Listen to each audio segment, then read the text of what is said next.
Hey guys, how's it going? This is Kazi from cleverprogrammer.com. We're going live today. So it's my birthday today, and I thought, hey, what more exciting way to celebrate it and to start off my day than spend some time with you guys and also do something that I love a lot, which is play chess. So today is gonna be not so serious day, and check it out. I'm wearing the right this way clever programmer shirt. But yeah, so today it's not going to be such a serious day. We're just going to be having fun. So before this video even starts, if you're here for programming, there's not going to be too much programming. I'm just going to be hanging out.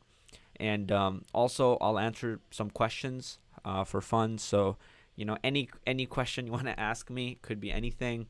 Or if you want to keep, ask me some technical programming question, I'll answer that as well.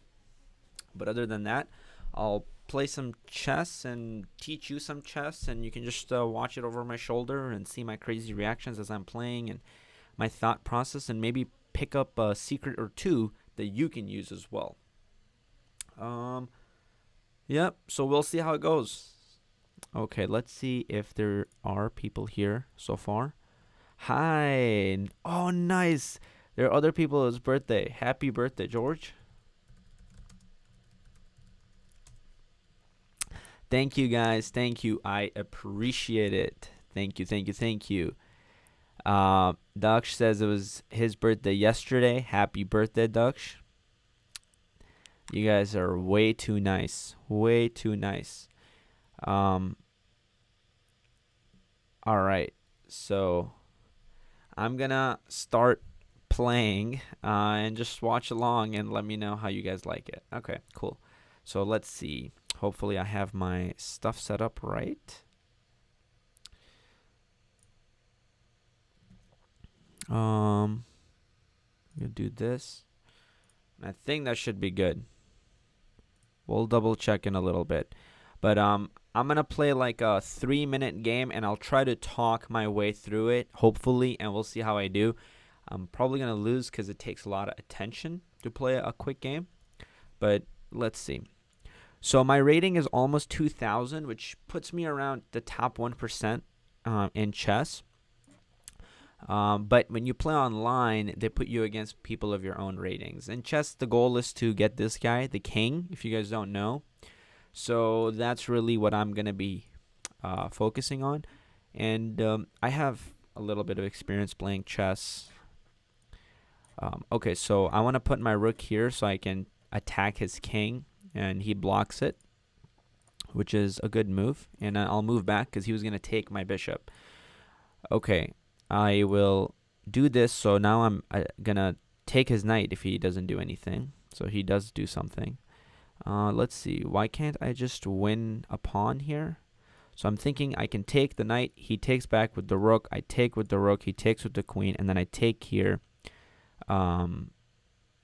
Because now the queen isn't guarding the pawn anymore. So oh, wait, maybe I can just take here right now. Takes, bishop takes, bishop takes. Actually, let's do it this way. Okay, so now I have an extra pawn. He's probably going to play here. And I have to see what I can do, with that pawn and try to win off of that pawn. He's playing a little bit aggressively, but I'm going to strike back. I want him to put the pawn in front of my face. Okay. Let's see. Okay, I'm going to go here, open that up a little bit, and then play here. So now I'm attacking that pawn. And also, I can put my bishop. All right, I'm going to attack his rook. And now, what about knight g5? Doesn't that... Yeah, that move is really annoying because I'm attacking this guy. And there's no good way for him to defend it except move his rook here to protect that pawn. Because I have 1-2 attackers on this guy. And he has 1-2 defenders, but he doesn't want to give up his queen to defend. I'm also preparing for a tournament that's coming up this weekend. It's going to be a pretty tough tournament. It's called Chicago Class. So I'm going to be playing there. Knight takes, rook takes, queen f4. No, I don't like that actually. I just feel like I have a lot of pressure on his position here. And now, oh, did I just drop this pawn? Oh, I'm an idiot. Oh, wait, is there knight takes f7? No, bishop takes, rook. Yeah, I kind of messed this one up, guys. Okay, well, it is what it is. Dropped a pawn here. Oh, what if I take his bishop and then play rook here? Oh, he attacks my knight and then I move here.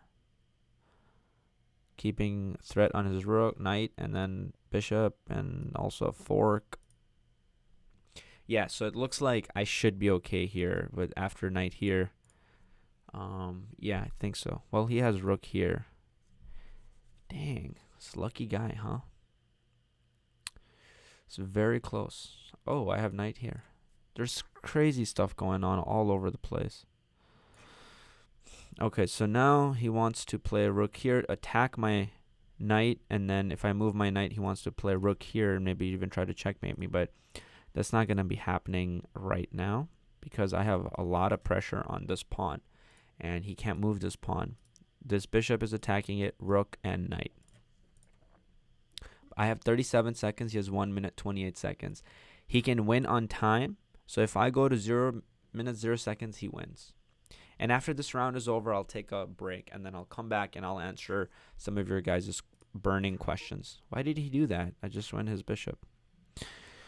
Okay, so now it's, yeah, he resigned here because I have, so bishop is worth 3 points, rook is 5 points, and pawns are 1 point. So basically, if you add all of this up, I'm ahead by 8 points.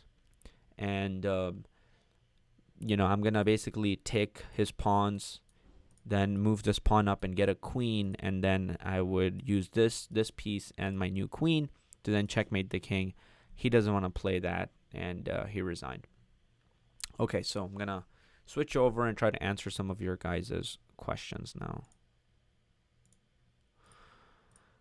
Hopefully you guys saw that fine. Ooh, lots of happy birthdays coming through. Nice. Thank you guys. Thank you. Yeah, Kitty, you should come here. You guys are welcome to come here and celebrate my birthday with me if you guys are in the United States. I would love to catch up with you guys and just hang out.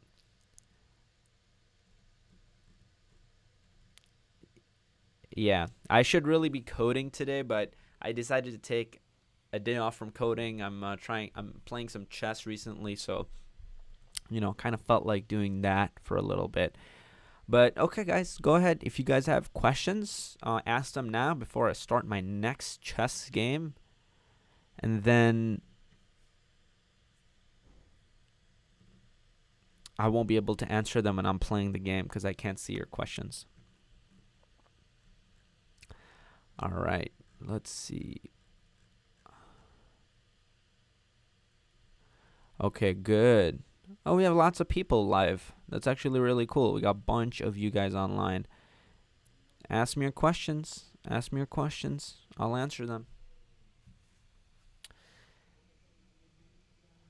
You guys are way too nice.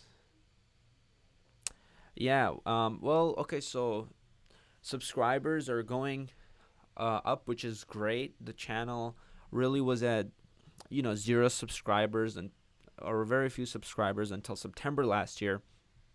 And one of my goals by December was to get 100 subscribers.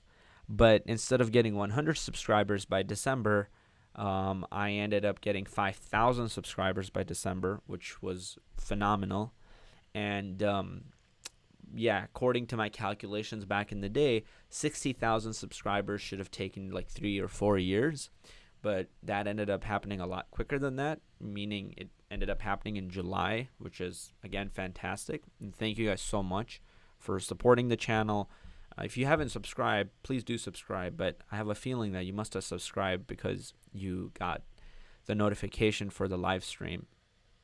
And I'm from like right now. Did you just get a notification from YouTube, or did you get an email from me and that's what brought you here? Oh wow, Kitty knows chess openings. Nice. Well, let's see.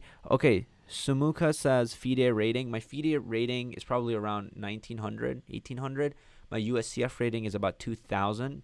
It was 2066 in peak time, but then I stopped playing chess. I focused more on software development. I focused more on making money and getting clients, and my chess rating dropped. And so now that I have more time, I'm trying to play chess again because I just loved it.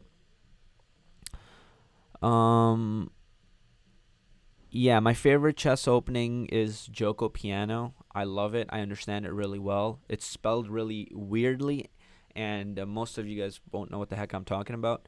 But it's probably one of the most basic openings you ever learn in chess, and I love it, and I play it to this day.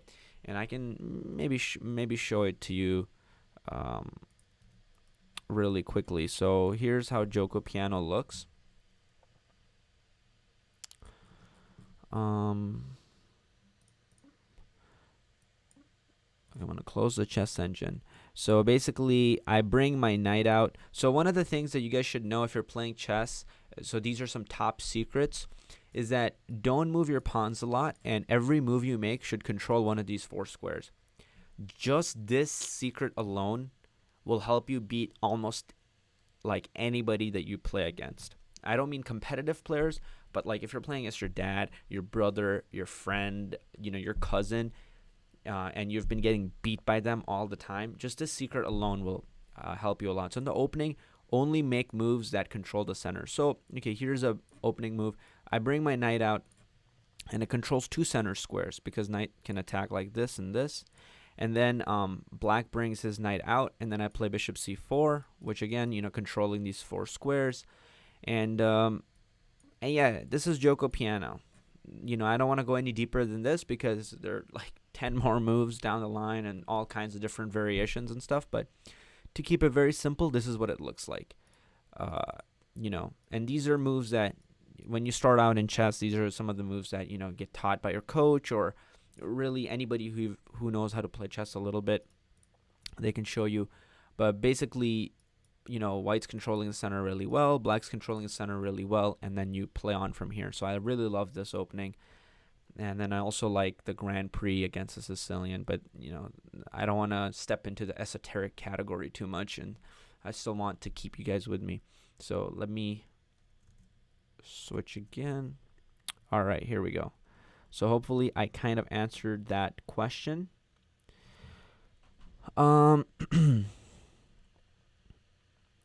Afzal says, hey Kazi, your videos are awesome. I need career advice regarding software web development, such as technologies to go for, and then what is the industry standard?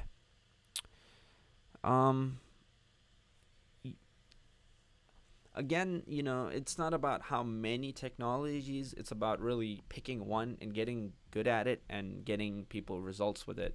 So you don't have to worry about too many different technology, but focus on becoming good at one technology or language. So for example, I always talk about programming, and let's say you're good at Java, just focus on becoming better at Java, and then you'll be able to like get your foot in the door.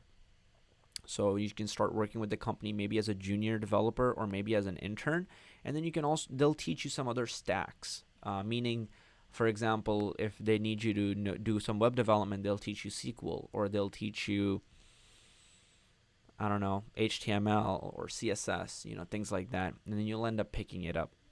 So get good at one thing, and then you can add more things on top of that. And another simple stack is Python, HTML, CSS, maybe a little bit of JavaScript. But once you get good at one thing, it's easy to pick up these other languages. All right, let's see.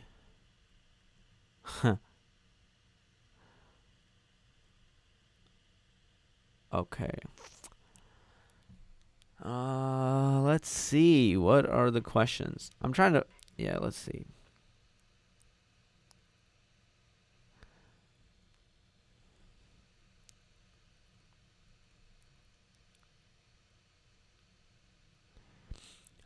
Zara says, "Happy birthday. Thank you, Zara." And she says, "Enjoy your day. How do you stay active and physically fit while programming full time?" So, if you um just go with the natural momentum of things, like just natural flow and go by how you feel like every day, you will be in very bad shape, which is where like most of the programmers get a bad rep, and rightfully so. Most of them are like fat or don't take care of themselves or smell like crap. Um, and it's not, it's kind of their fault, but it's also not so much their fault because it's the field, and the field itself. It's just kind of like you sit and you're creating awesome stuff, but you're sitting most of the time, and you're not really moving around. So you really have to make it a part of your day to go and put in some physical work.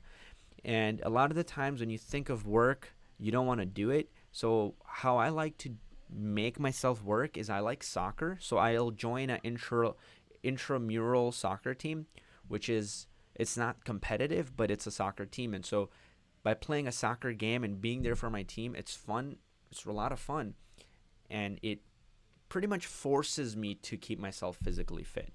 Or I'll play tennis with my friends. I also lift. But if lifting is difficult for you, try one of these other strategies, because you want it to be fun to work out, and then it'll become a habit after that. So if it's just work, you're not gonna do it. You're gonna do it for a week, and then you're gonna quit.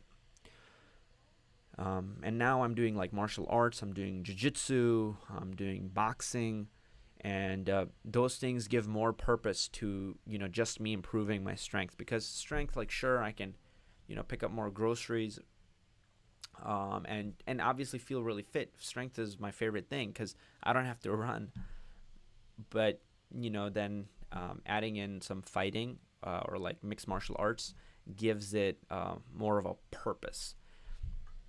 So create systems that force you to be there and force you to work. Just like when I started the Clever Programmer channel, I was working with lots of clients around that time, and I was going to college.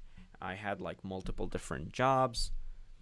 So I was I was working like 16 hours a day, working or studying. And then what I did was I gave up all my clients, and I cut all my sources of income, and then I also got this office, and that was an additional overhead expense. And what that forced me to do was, like, that was great that I had motivation to keep this channel going, but I made it so I literally had to survive off of this channel and live off of this channel and really turn it into a business. And that was the best decision I've ever made, because motivation keeps you going, but then it can run out. It's like willpower, it can run out. But then if it's necessity, that doesn't run out, because otherwise you just can't live. You can't keep up your standard of lifestyle, and the pain there is too much. So I make these systems for myself, and you can do the same thing. Hopefully that answers your question, Zara. Jimothy. That's an interesting name. I've never heard Jimothy. I've heard Timothy and Jimmy, but not Jimothy.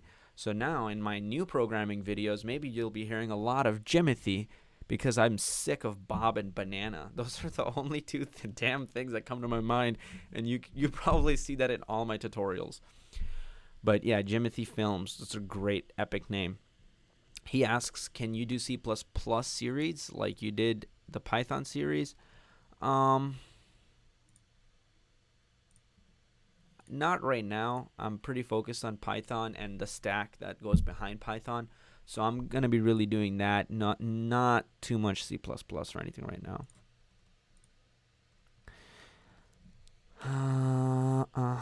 Let's see.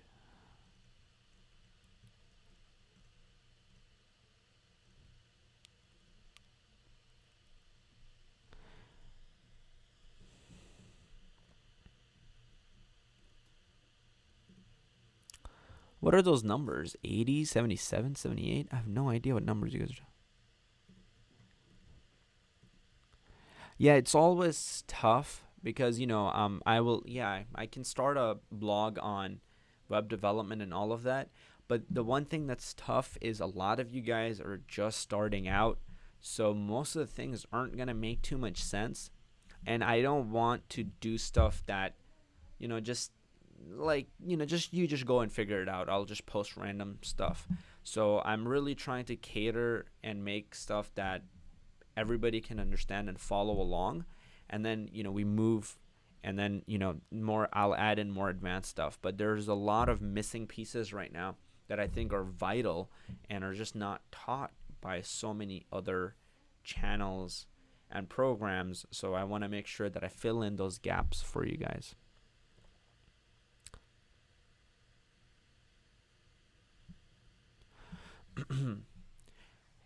Vivek says, "Hey Kazi, happy birthday. I want to learn to develop iOS apps. I'm reading a book by Apple on iBooks. Is it good? Question mark. What do you recommend? And I want to implement AI for an app idea."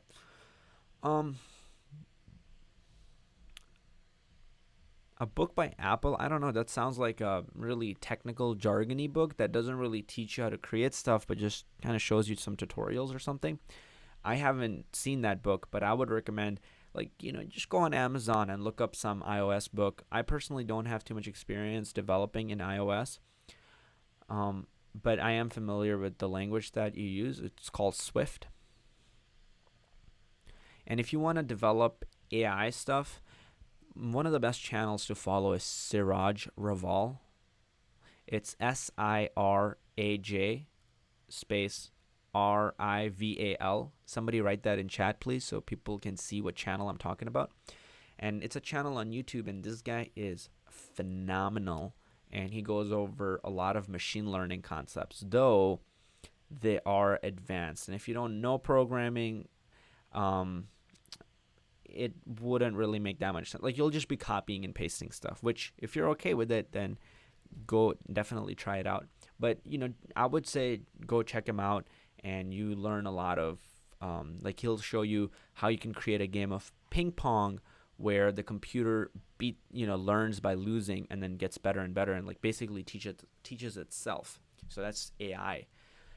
And you can then, use your iOS book and then learn what you learn from Siraj Raval, even though he teaches in Python. But language doesn't matter, concepts do. And you can take what you learn from Siraj Raval and then apply it to your iOS app by applying those same concepts in Swift. Okay? So, yeah.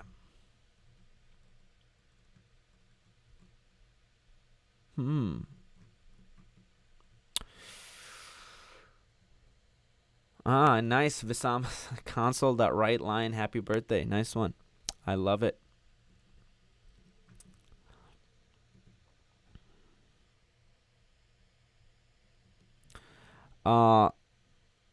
Jozo Ramos.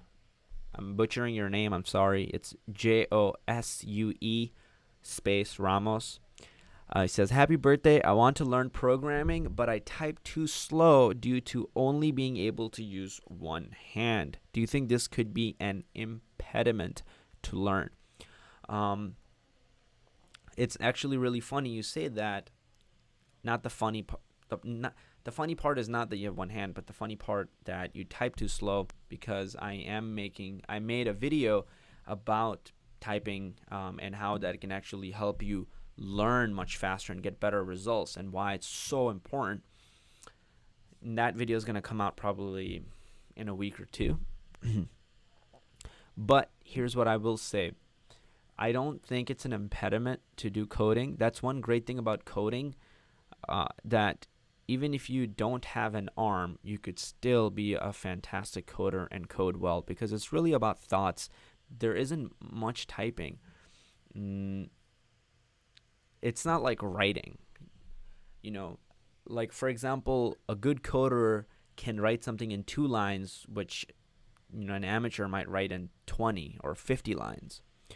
So that just goes to show there's a lot of thought process that takes place and creativity that takes place when I'm coding on a project or doing a problem. 90% plus of my time is spent thinking. So it's either I'm sitting here thinking like this, or I'm going out for a walk and I just close my eyes and I'm thinking of possible solutions and different ideas that I could come up with and that I could implement. So when I come to write the code, after like 2 hours of thinking, I might write 3 lines of code. So there isn't a lot crazy amount of typing. Now, of course, it's going to be an impediment, but I also watched this video that you should look at. I forgot what it was called, but basically this guy is writing code in Emacs, which is a writing editor, and he's writing it. He's using dictation, and this guy has developed some insane system to write code by just speaking. And he's paralyzed. I don't even think and any of his hands work, and he's literally just. And he does a live in a live event. He shows how he's writing code, and so he's saying some crazy stuff like LARP, CHARP, CHOOK, and his code is being refactored. There are arguments that are being added in the parentheses. There's squigglies getting added. There are semicolons being added in the right place. The code is getting indented correctly. And I'm sitting there like, holy shit, even with 2 arms and a typing speed of 100 words per minute, which is about my typing speed, I cannot write how quickly he just wrote that. So there are better systems. It's only as much of an impediment as you let it be. There are workarounds, and I suggest you look into those workarounds. And that's that. I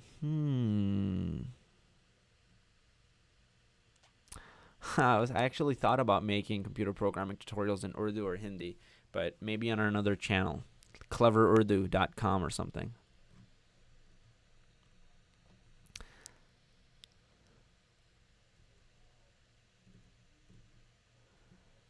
Tips and tricks. Thank you for wishing me happy birthday, and yes, I am replying to you as well.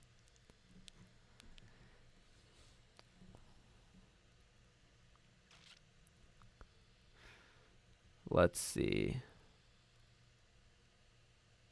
Manish, I don't know what time will I be online. I'm just doing this for fun. So if I feel like staying here for a little bit longer, I'll stay here. If I feel like leaving, I'll leave. But I'm having fun here answering your guys' questions. So I'm probably gonna be here for a little while longer, but not the whole day or anything like that.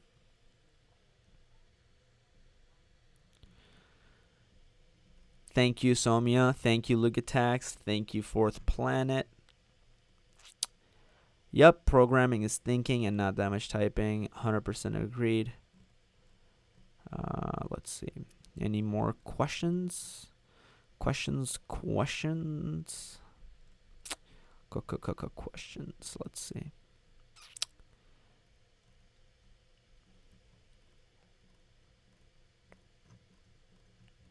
Yeah, I'm gonna do like live coding for you guys, doing live streams. We just had a launch, and the launch was absolutely insane. It was basically the Create Python OOP course, and usually I'll open it up only for a 5-day period, and then I announce it, and then it's like everybody goes crazy, and including everybody at Clever Programmer team and all the students. And so we got hundreds of new students that joined this time, and then the program shut down. So now things are calming down a little bit, and I was thinking to do some live stream for you guys where I'm coding and you guys just kind of get to watch over my shoulder and see my thought process and everything. Yeah.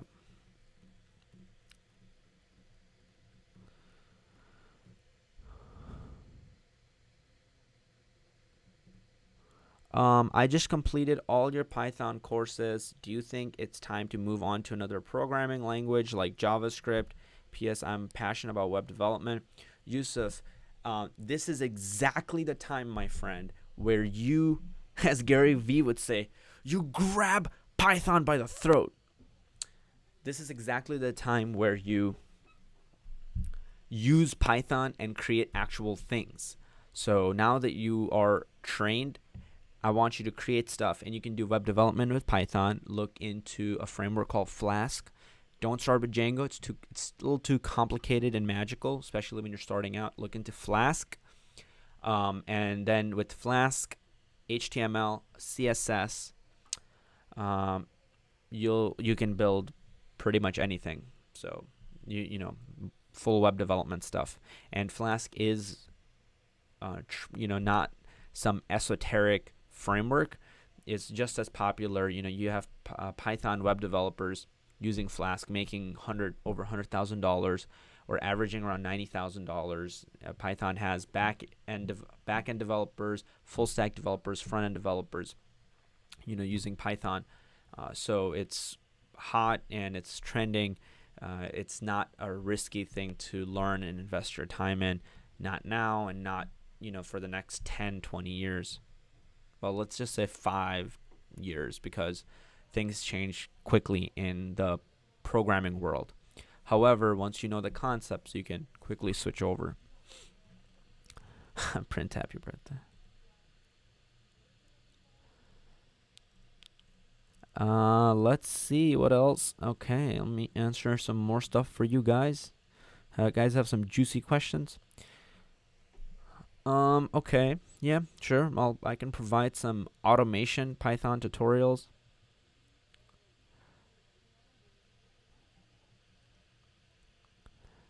Thank you, Kishore. Hey, bro, I'm learning Python, but my math is not good, so please tell in programming need math. Satya asks, and basically what he's trying to ask is, do you need math in programming? And my answer to this question is math helps, but you don't need it. Not at all. Absolutely not. There are too many programmers I know that are terrible at math. I'm pretty bad at math. I can think logically, but I'm not very good at math. So, yeah, you don't really need that much math. You can be really good in programming. It's like I say, it's a language, almost as a real life language. So, for learning French or German or doing something creative or learning how to ride a bike or learning how to swim, you just need to learn that thing, and it's not really associated with a bunch of other things. It's kind of asking, do I need to be good at math to swim? You don't need to be good at math to swim. Chase asks, when does your program go up? Chase, my program goes up probably in 4 or 5 months again, maybe longer. I'm not sure, but what I do is I close the program down and improve it, and then I launch it again. How old am I? Well, let's just say that 23 sounds way better than 22.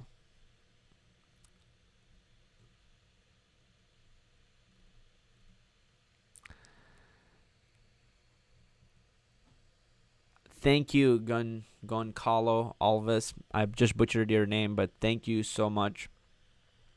I didn't delete my recent live feeds. I just privated them because they're irrelevant now that the course is closed. I might make them live again later, but those are generally, I only go live during those times, and you have to catch it during those times. That's why it's special. Yeah, so they're gonna be, once it goes off, it's gone.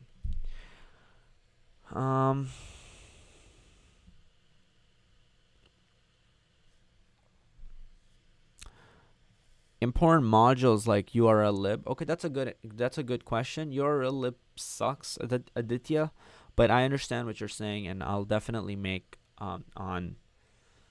videos on programming modules. The better one than URL lib is requests for Python.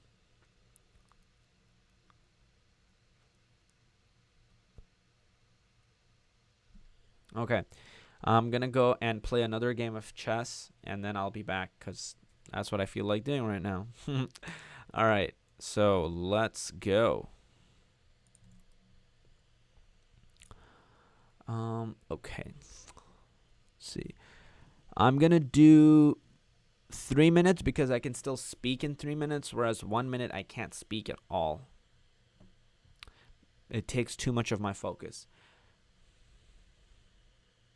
Okay, let's try 1 minute.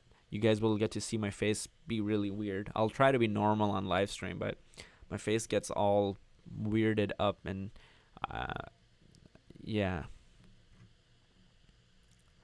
I won't be able to talk too much, but okay. So you can see I have 1 minute. He has 1 minute, and we can lose on time, or we can win by checkmating each other. So right now I'm just trying to attack his dark square pawns like this one, and he takes my knight, which is okay. I'm just gonna castle here. Okay, whoops, I overlooked that I'm dropping a pawn, but that's, that sucks, but it's not the end of the world. Oh, did I miss d5 here? This is getting really ugly now. Oh, there's mate here, so I can't even take that. Okay, so now I'm ready to take this pawn or take here. I'm down a piece, so meaning that I'll very likely lose this game. However, I'll try my best to hold on here and see how I do. If he moves his queen away at any point, this knight will hang. He sees that, and he stops me. So now I'll go here and attack this pawn. I'll go back here again to just annoy him. Okay, now my counterplay is, okay, if he wants to draw, I'll draw. If we repeat position 3 times in chess, it's a draw. Okay, if I take here, he basically saying he'll play a rook here and then win my bishop. So I cannot allow that. I'm just going to run away. Now this pawn should be in trouble.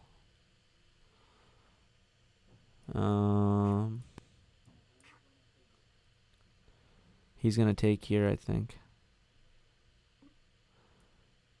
Oh. Okay, now, no, he's not in any trouble yet. But he is low on time, so I just have to play really fast here. And I think I can do that. Did he just mess up? Yeah, if he takes now, I have this. So I just want a piece. 1 second left. Okay, he's trying to trick me, but that doesn't matter. Ooh, checkmate. Okay, that was really good, actually. So let me explain kind of what took place here. Whew. I was able to commentate and everything. Wow, that was really awesome. Okay, so I moved here. He's not any threat because I'm trying to checkmate him because I got my bishop and queen lined up. But he has his knight here looking at it. So he's still not in any trouble yet. But then he plays this move, rook, to attack my queen. Now he's thinking, okay, I'll move my queen back. Because if I take his rook, then he just takes it back with the bishop, and I'm down a queen. And queen is 9 points, whereas the rook is 5 points. So he's expecting me to move back or take here, or basically just get off this dangerous diagonal, except he missed a tactic, which is his back rank is really weak, meaning that if his queen is not here, if my rook comes down here, that's a checkmate. His king has no squares. And so I exploited that. I exploited his back rank weakness, and I took his bishop. Because, again, I'm sacrificing my queen temporarily, but if he takes my queen, then rook comes here, and that's checkmate. It's game over. So he tried to waste. He was really low on time. He had about 1 second left here. He tried this desperate move, rook check, to waste my time, but it doesn't change anything. I just take that rook. And now if he takes my queen, which he did, again, rook here is checkmate. And he was going to lose on time anyways. He had 0 seconds left. I had 8 seconds left. But I played rook here and, just mated him instead. So that was a pretty good game. And now I'll come back to answer some questions. All right. Now let me do this in the quickest way possible. I'm getting good at this live streaming stuff. Wow. There's like so many different moving parts that I got to keep track of, and I think it's doing fine. All right, let's see.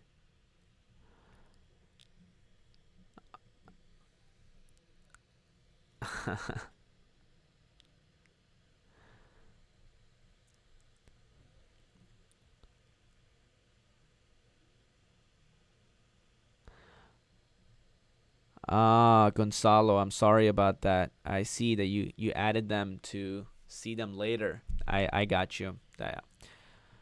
Um, some people, man.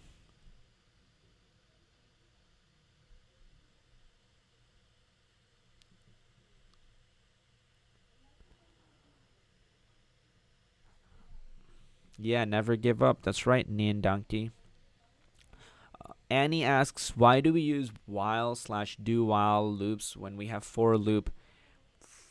That's a good question. For loop is when you know when something ends. While loop is when you don't know when something ends. So, yeah. I That's a weird answer, I know, but for example, for loops are easier to write. I love for loops.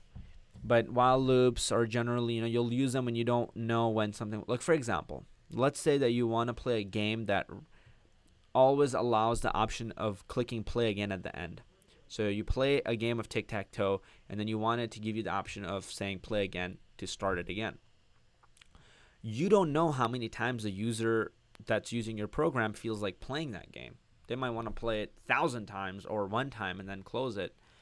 So you don't want to write a for loop there, because in a for loop you might have to say something like for I in range or something like that, meaning that for 20 times it should say play again. For 10 times it should play again. But you don't want to hard code something that says that, because you don't know if the user wants to play it 20 times or 10 times or 1,000 times or one time. So you're going to write a while loop, which is pretty much going to say while true, meaning while the player wants to play, keep going. And as soon as they hit no, then the while loop ends. So that's an example of a while loop versus a for loop. Or another while loop might be while not tired from doing push-ups, keep going, because you don't know how many push-ups this person will do. Or a for loop, you can say for I in range 20, keep going, meaning for 20 push-ups, keep going till 20 push-ups. Hopefully that gives you a little bit of an intuition, and a little bit of an understanding between while loops versus for loops. I was going to say Fruit Loops. I've been playing chess for a while, since I was about 14 or 15. High school, won state championships twice, and became top 1% in the world fairly quickly, because I am obsessive. When I get on something, I go all in, baby. So, yeah.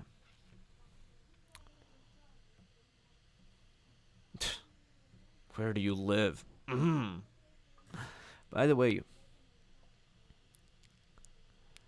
Gonzalo, thank you so much. I'm humbled to know that I was your inspiration to go back to Python. I love hearing that, and keep me updated on your progress. I'm glad it's been smooth ride so far.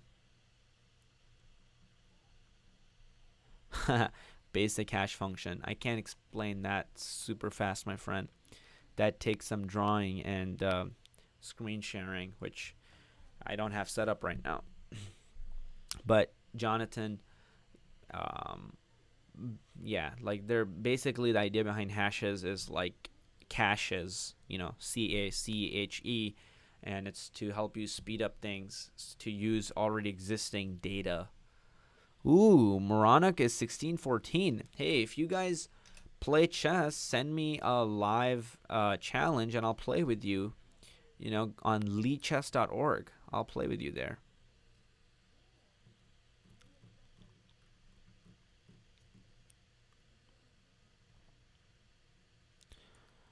Henry says, what should I do after completing my beginner's course? There are some online videos I have on YouTube. You can watch those.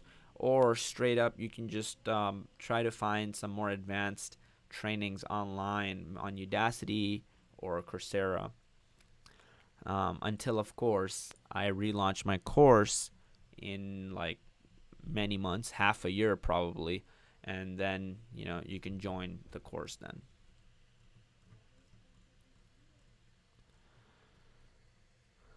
Yeah, Gonzalo, there you go.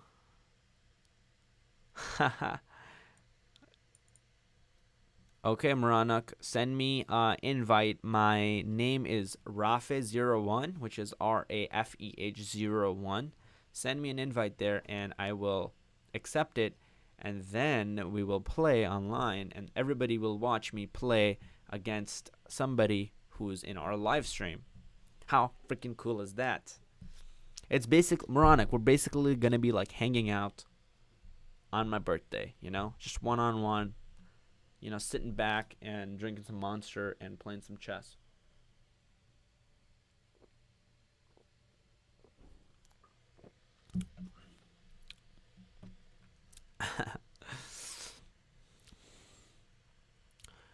Jason Owens, the best framework for someone new to Python is Flask, not Django. If you're new, not Django. I'm not Grandmaster in chess, Moronic. I wish. Moronic, I don't see your invite, my friend. My username is Rafa01. Send me an invite. I wonder if you guys can hear me gulping when I'm drinking Monster.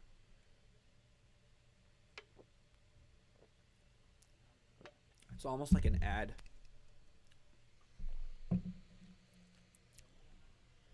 I need to get sponsored by Monster.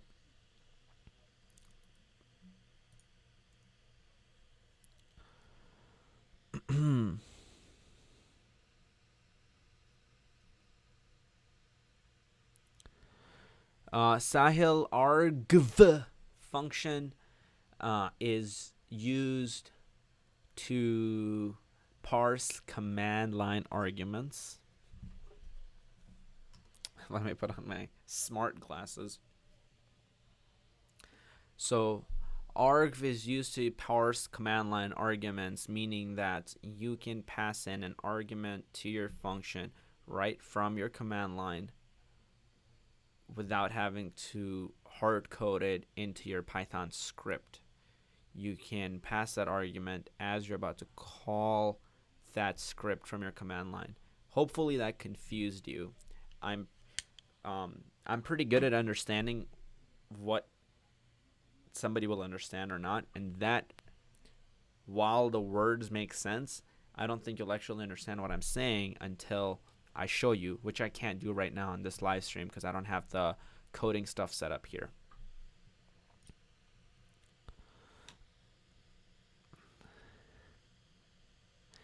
I do like stuff like astrophysics or genetic engineering. I'm terrible at them, but I'm very curious about those concepts, which is why I'll watch these videos by this one guy who's always doing these documentaries on physics, and he's explaining all this amazing stuff. I forgot his name. Tyron Woodley? No, that's not. That doesn't. I don't know his name. I'm gonna stop guessing. I don't have a friend request from you, my friend. Are you sending me a friend request or what? I don't see a friend request. I'm looking at my inbox. I'm looking at everything. I don't have a friend request.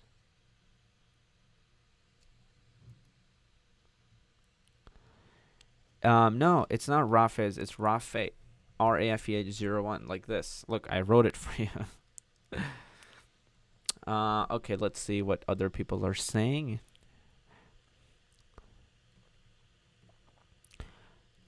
Let's see. Let's answer some interesting questions.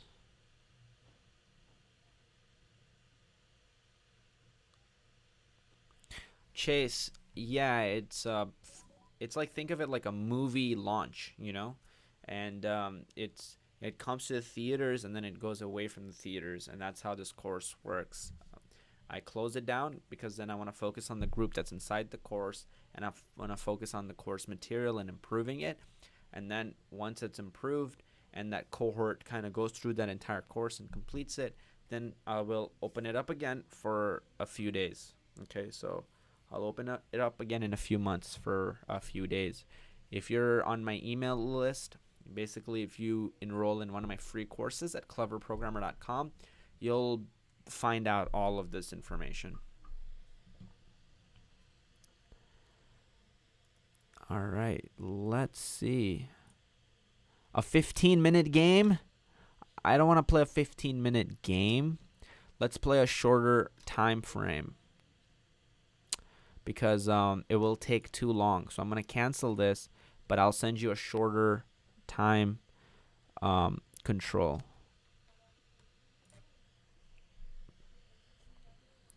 The fans will be like, this game is way too long. All right, so let's do this, okay? I'm sending you a rated 3-minute match, and let's play it.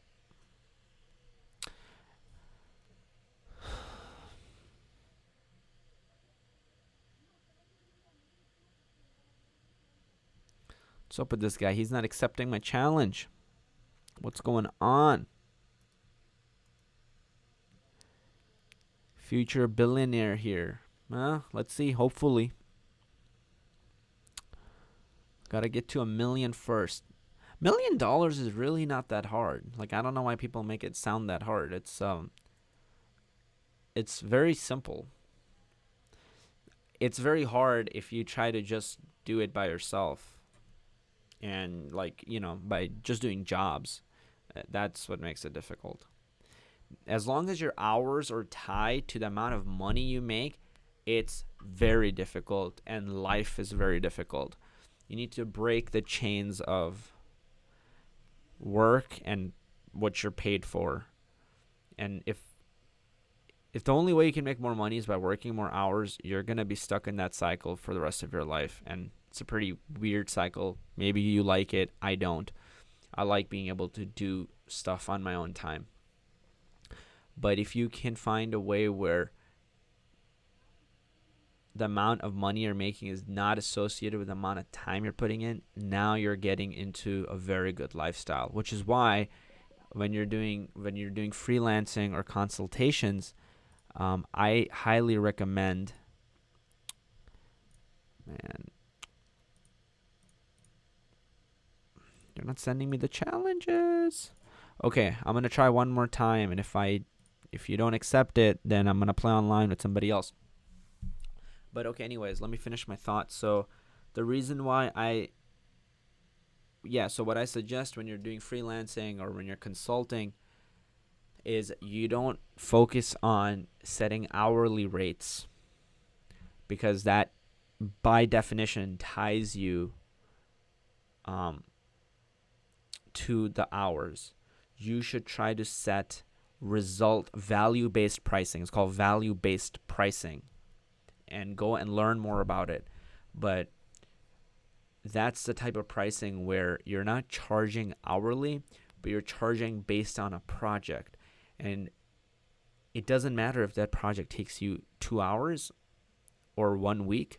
It's just one price. So if you get better at it, you can do it in like 3 hours and send it to them completed. Like, for example, if somebody tells you to put together a website for them and they want to pay you $5,000 for it, and that's the price you guys agree on, it doesn't matter. It shouldn't matter if you make the website in 2 hours or take 3 weeks to make it, right? That's where your proficiency and skill and how effective you are, that comes into play.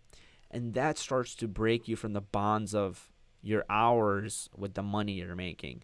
And then you want to try to find, after that, you want to try to find higher paying clients who have the money. Don't bother yourself with petty, shitty clients like I did for a while. I worked with this lady, and to this day, she gives me nightmares even thinking about it. Like, me and my friend worked our ass off. We built everything from scratch, like spent 40 hours working on it, and we wanted to put something on our portfolio, and we're like, this is going to be awesome. It's going to be so good. And after spending like 40 hours or something or more, she wanted to pay us not even $300. And she made us do like 5 or 7 revisions. And we were giving her like, that was chump change. Like, I was used to charging clients for that amount of work, like $5,000, $10,000. And for her, I was doing it for cheaper because at that time I didn't have experience and didn't have a portfolio, didn't have resume. So I was like, okay, I'll do something for cheaper as long as I can build a portfolio and resume. But you see, the problem that I had there was that I was going to somebody who didn't have money right? She wasn't in a, as much as I hated her, and to this day, it still makes me angry that somebody would work somebody to that level and just grind them out and not even pay them anything. Yeah, by the way, she didn't pay us anything. We made no money after 40 hours of work. Um, the lesson that I learned is go to the people that have money. Don't go to people who don't have money, because it doesn't matter how good-hearted they are or how amazing they are. There's no way that they can pay you even if they love you. All right, I'm going to go and accept this challenge now.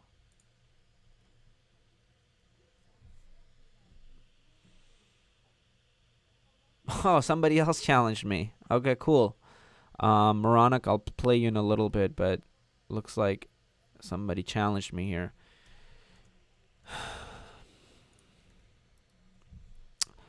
Okay, guys, so I'm playing against somebody on the live stream. Let me ask them. So I just sent them a message saying, "Hey, did you come here from the live stream?" And we're playing a. Okay, cool.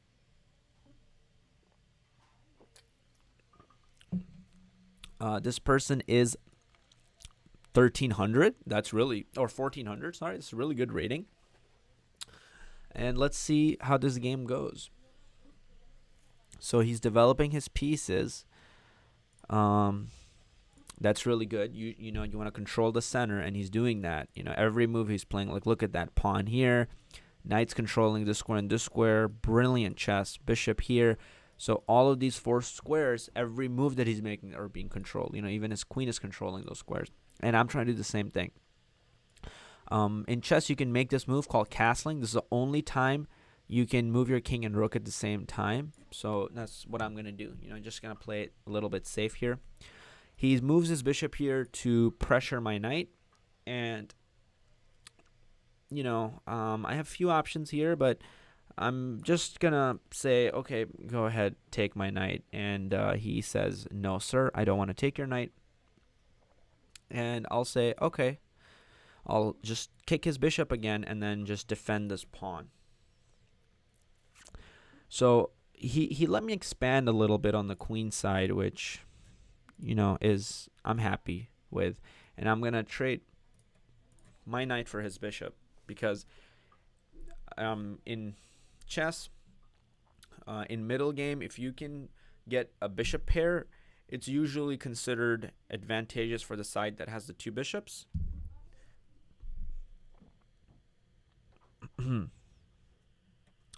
There's also knight c5 in the position. This is an interesting position. There's knight takes b6. There's also knight c5. I like knight c5. I'm going to play knight c5 and just cramp down on him here a little bit.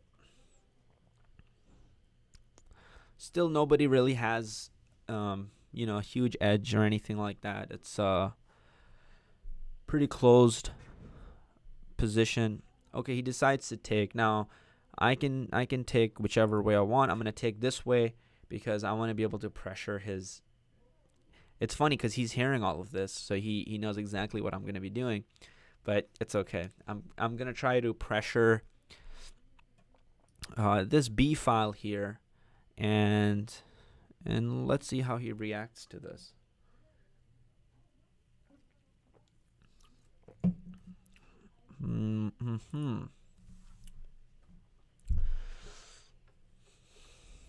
Okay, I can attack his knight, which is it's a pretty uncomfortable move to deal with, actually. Let's see where he goes.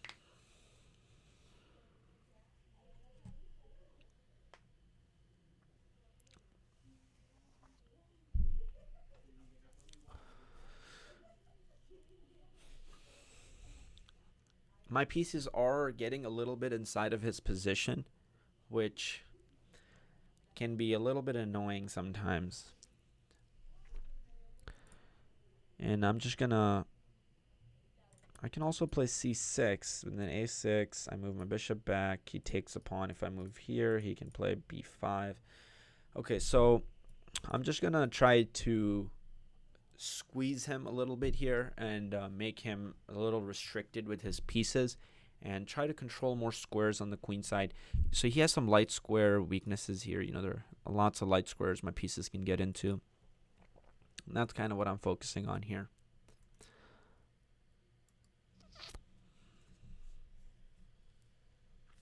So there's a lot of time left. He has 3 minutes. I have 2 minutes 49 seconds. It's also possible we can get under time trouble and things could start, going a little bit wrong for us. Now, I think I'm just going to take here. He has a better pawn structure. That's one of the advantages that he has right now.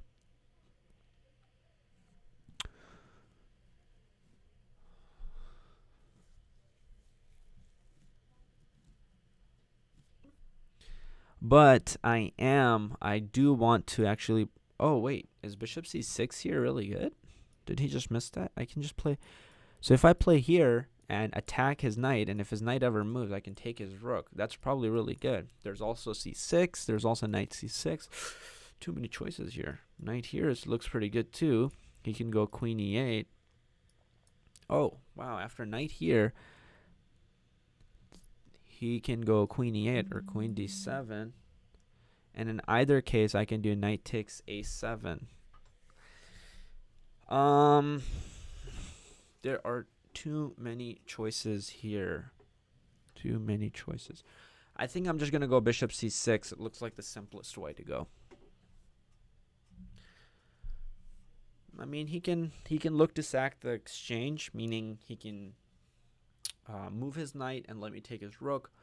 But I like my position better there. I think I have winning chances. But this is one of those things that happens, so this is what I was talking about. I get these light squares and he's going to be, oh, very smart. So he actually attacks my queen and breaks the pin at the same time. So he is actually a genius. I should have done the other thing. All right. No stress. I'm just going to play some solid chess here. Control squares. It's going to be up a pawn, but I'd like to think I have some compensation here.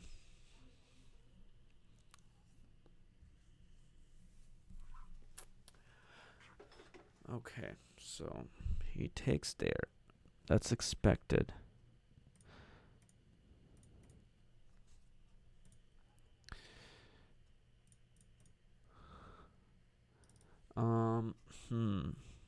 I am getting a little bit under time pressure here, so I do need to keep playing fast. He's playing incredibly well.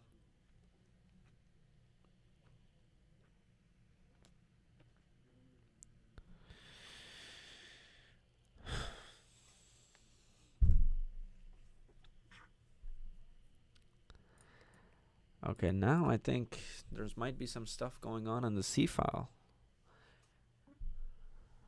Okay, if I take here, he just takes back. But I have knight c6, right? Attacking the queen and the rook. So I have a disadvantage right now. I'm down multiple pawns, but it looks like I'm going to get my exchange back. What about rook here? Takes. Yeah, rook here looks really good. And if he... Yeah, don't I just win his rook? Okay. So it looks like he messed up a little bit, I think, unless he has some resource here. But it looks like he won't be able to actually defend this rook at all. Meaning he can't go queen here, because his queen is under attack, but he can't go queen here to defend his rook because I have knight takes queen. And if he moves his queen, let's say here, then I can actually take his rook and just be up a rook. And I think that's exactly what I'm going to do here.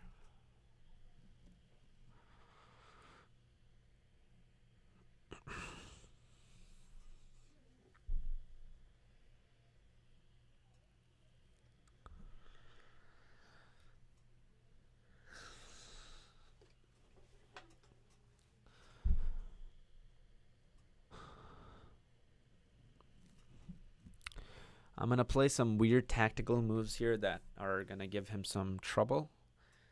And let's see depending on what he plays, but I have a move in mind that actually so this is a very annoying move to deal with under time pressure. Yeah, so I just want more material there. I have rook check here coming, which is actually mate if he doesn't watch out for it. I'll defend my pawn so he can't take my pawn with his knight. He has 5 seconds left. I'm up material, so he looks like he's in a lot of trouble. He has check, but I'll just go back. Okay, very good game. It was very, very well played.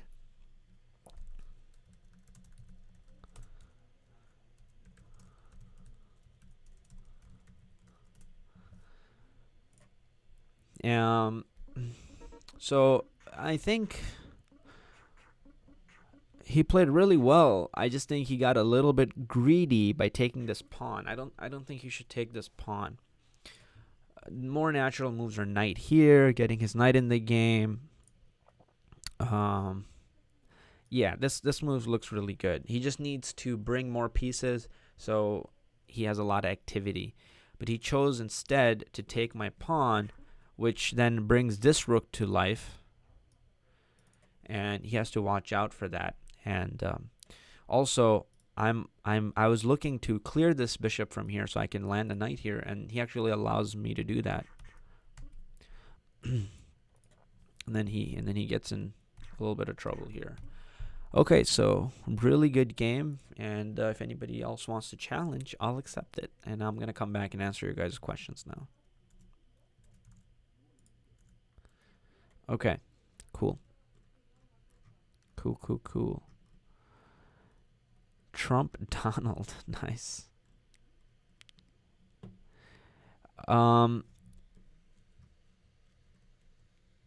Chess. It's a lichess.org, lichess.org. It's like this, and you can actually just go there and play anytime. It's free. Let's see. Somebody else sent me. Oh, Moranik now sent me a challenge, so I'm gonna go and play a challenge with him. And then I'll come answer your guys' questions in a second. Okay, so Austin Chang asked me a question. Austin is actually in my course. He's also on my Snapchat, which is super cool. And he just asked me a question in live stream, so I'm going to answer that. And he says, if you make a website app for someone and get paid, are you expected to maintain the site and fix it if something goes wrong? I am very clear with my clients about this. Most of the times, I don't want to deal with headache and be on the call. So I will generally make it very clear that once we are done with the deal and they get what they need, that's it. Like, I'm out. And if something goes wrong, they should try to fix it. But generally, I will make sure that it's very clear. I'll bring in a team of testers, this third-party unit testers, and these people will test and make sure everything is working fine. It's almost as if, when you have that, if you get into a car accident, you can call in a third party to unbiasedly look at what happened and like who gets how much money or who was at fault. It's sort of like that. So it's basically my insurance policy kind of thing. I'll bring in third party unit testers and they'll test out everything. They'll communicate with me. They'll communicate with my client. And then we part ways because I don't want to deal with that headache.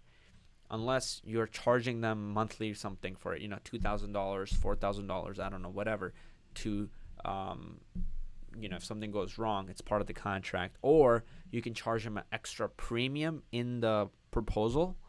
So then when something like that comes up, you're okay with it because you charge that extra premium and they paid it up front. So you can just give them lifetime, maintenance.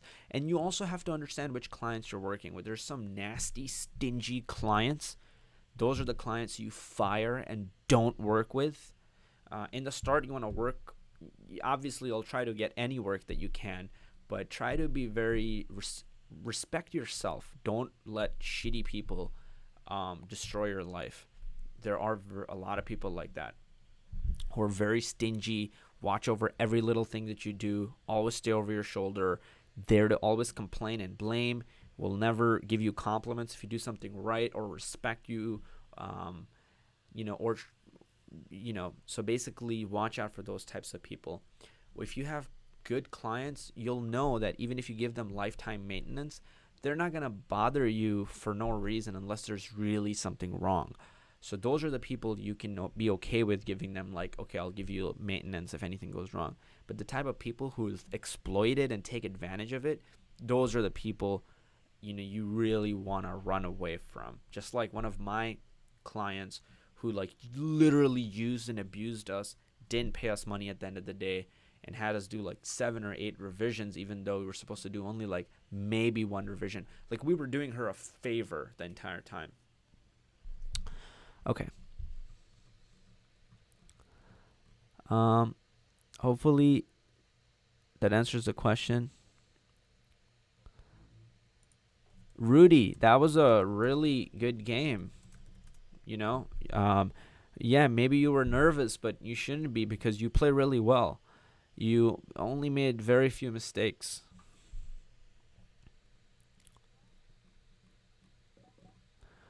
Okay, now Moronic keeps sending me the challenge, so I'm going to go and accept his challenge and play Moronic. Moronic is also in the live chat right now, so he's actually somebody who's in the live chat sending me a challenge, and I'll play him. If you guys want to send me a challenge, it's my birthday, and I'll play you. I don't care. It's fun.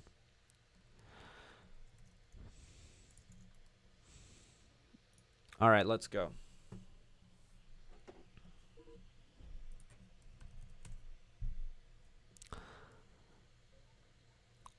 Okay, he's not playing. Let's go.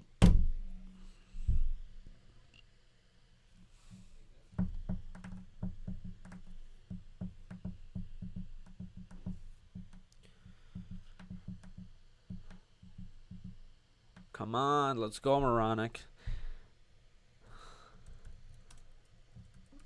Okay, good, good, good, good. He finally played. He says hi in the chat. Nice. Okay, so now maybe we're going to play a Joko piano. I don't know. Let's see what he chooses to play here. I'm going to be right back. I'm going to make a quick call, and I'll be right back. You don't need to give me any extra time or anything. This move is not accurate, so you want to change that after this game, and I'll show you why. I'm going to be back in a second, okay?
Alright, what's up, fellas?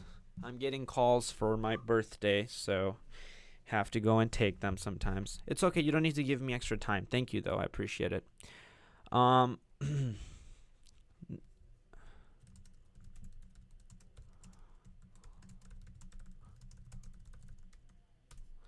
okay, so I'm gonna take here. And the idea is that if he takes my knight, I fork him, right? And if he takes here, I take here, and I still get the center. Basically, black is trying to control the center, and if black can play these two moves, e5 and d5, black has equality pretty much. So that's really what I'm going for. Now I have a feeling we'll get a pretty sharp game. And let's see how he deals with this move. And I think now it's going to get very tactical.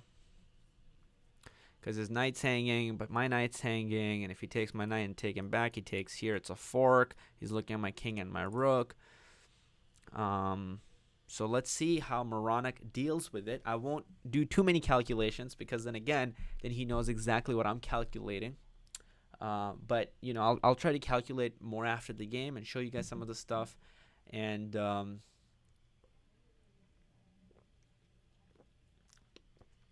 yeah.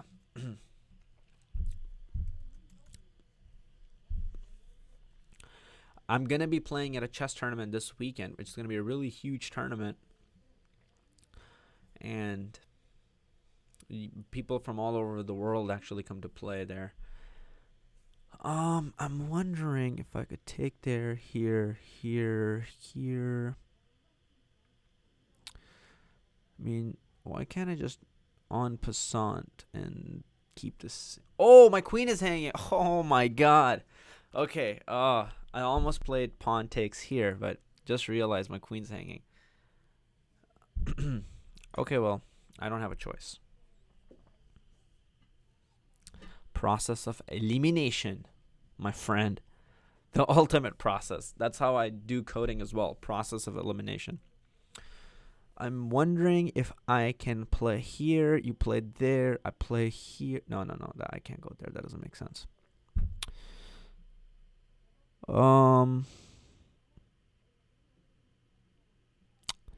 This position is annoying. Let's see. I can go there.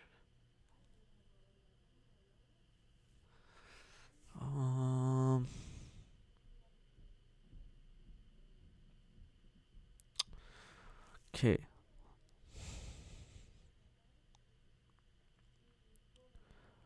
Okay, let's say I go here and just put more pressure on him. What is happening here? This is it's a complicated position. There are a bunch of things going on. And basically, we both have to figure it out. You know, we don't know what moves to play. And we're trying to figure our way out of this complication. So he plays queen there, which is a mistake.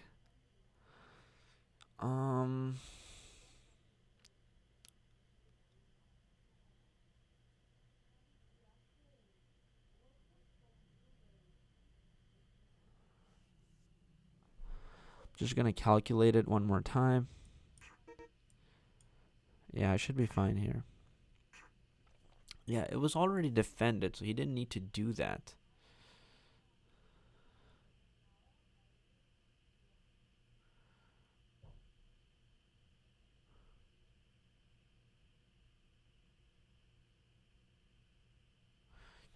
I have a bunch of pawns here.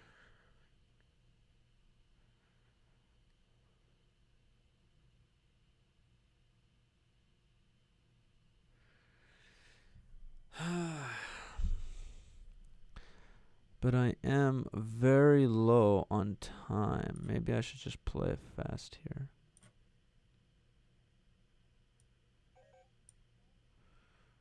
Whatever.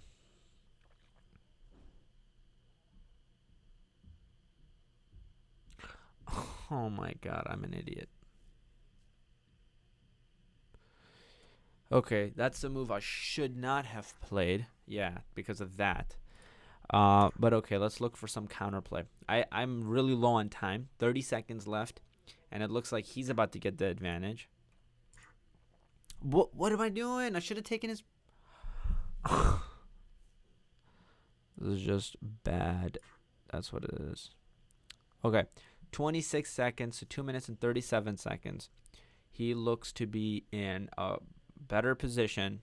I do have a bunch of pawns for the trouble, but I'm getting in a lot of trouble right now, so I'm just gonna get out of the way. Really low on time. Really suffering here. Not doing good at all. Let's see what he's got planned next.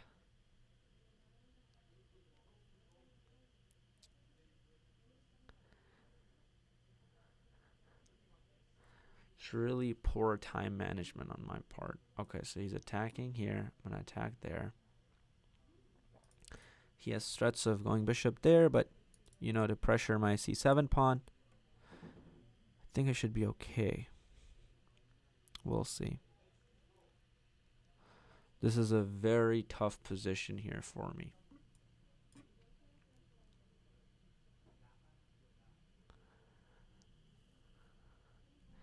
And more than position, the time is a huge factor.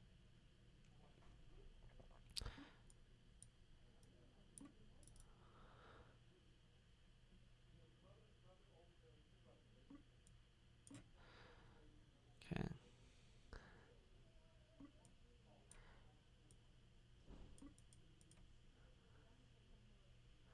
Hopefully I'm not allowing any tactical shots here, because I would get in a lot of trouble if I do. So I have 11 seconds. He has 1 minute, 13 seconds.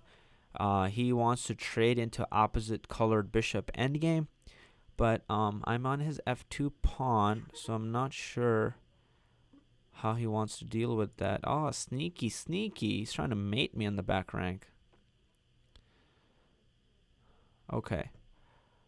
Oh, wait, that doesn't make any sense. I thought that move was so good, but it's not.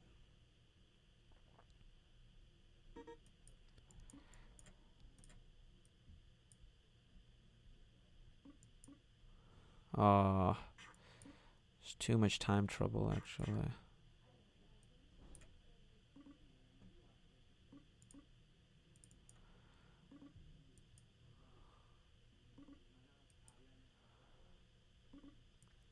Yeah, so he knows I'm pretty much done here, especially with the time trouble that I'm in.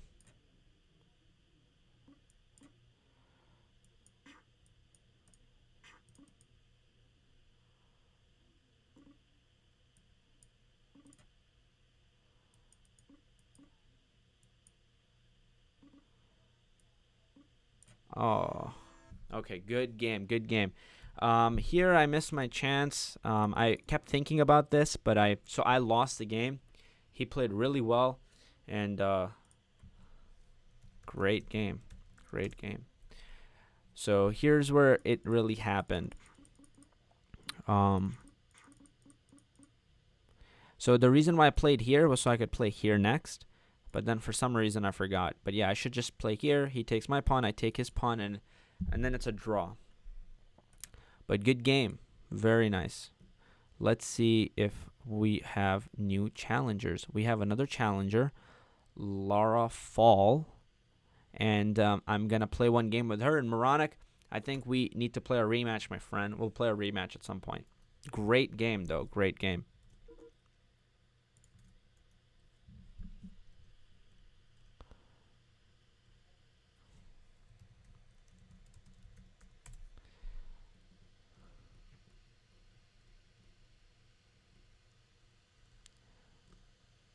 Okay, let's see if there's any new questions. Were you One Direction? Yeah, I get that, Zane.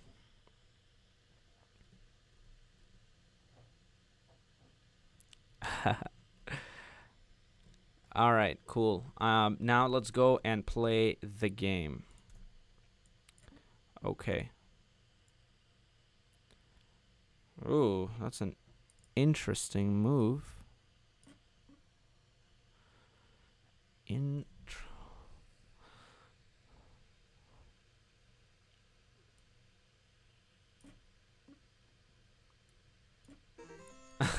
Checkmate. um, be careful about pushing this pawn and this pawn, Laura. And are you in live stream? I mean, you have to be. I'm pretty sure. So okay, so basically, be careful about pushing this pawn and this pawn because you can get in some trouble like that. Checkmate ski. There's increment in this game. I didn't realize. I don't know how they 5 minutes 16 seconds. Okay, cool. Anybody else wants to challenge? Go ahead. We'll play another game.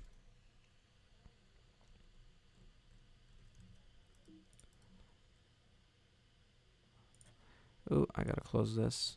Maybe I'm not so good at this live stream thingy. All right. Let's go down.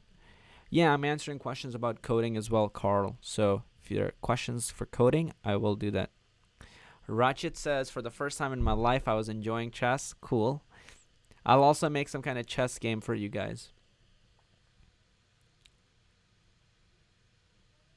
Mohammed says, Kazia started learning Python for like 3 weeks, but then it got hard, and there were a few places, and then I stopped. Look, you can't stop when things get difficult.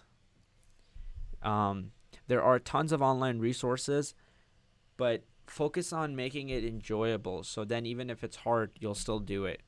For example, I don't know, your relationship with your wife, if you have a wife.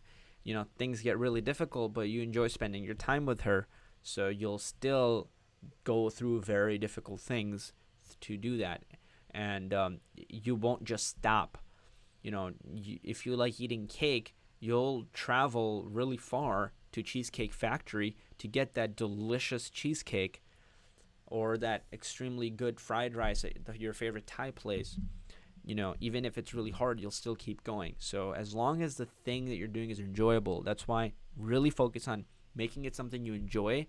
That's why I always say 80-15-5 rule, which is play 80% of the time, build 15% of the time, and learn 5% of the time. Reduce your time learning and get naturally good at it by playing with it and getting a feel for it.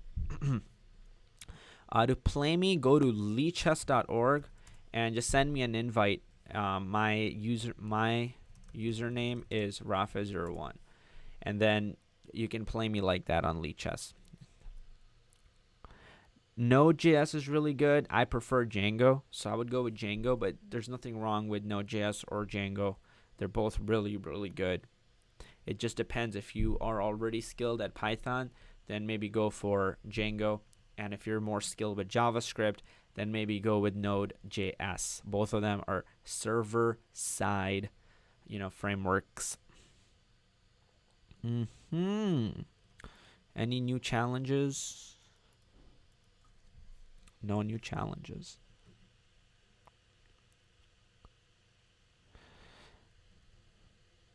Yeah, I'll make a chess AI and let it play for me, actually.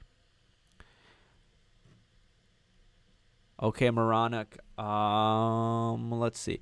Okay, if nobody's sending me a match from here, I'm just gonna play against somebody online. So let me know if you guys are gonna be doing that or not. All right. So I'm gonna play against somebody online.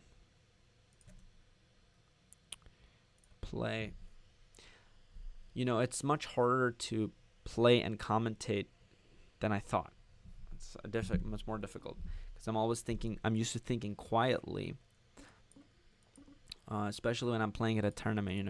Very quiet. But I gotta, it's just a skill. I have to practice it. So the more I think out loud, the better I'll get at it.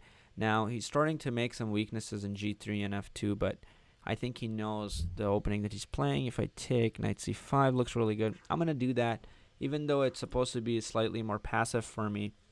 I am okay with this position because there's this long diagonal play that I get, and I'm going to try to exploit that diagonal. Now, I wonder if I can play knight h5. and we just trade a bunch of pieces. I like don't mind this line at all. I'm on here. My knight's coming to places, maybe. And, I mean, yeah, sure, let's trade queens as well. I don't care. So we've traded down quite a bit.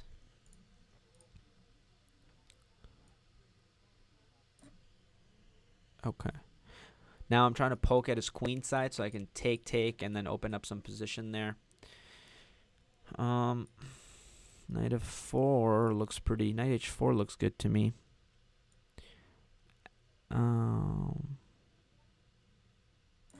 I can also take, and then put a rook on the c file.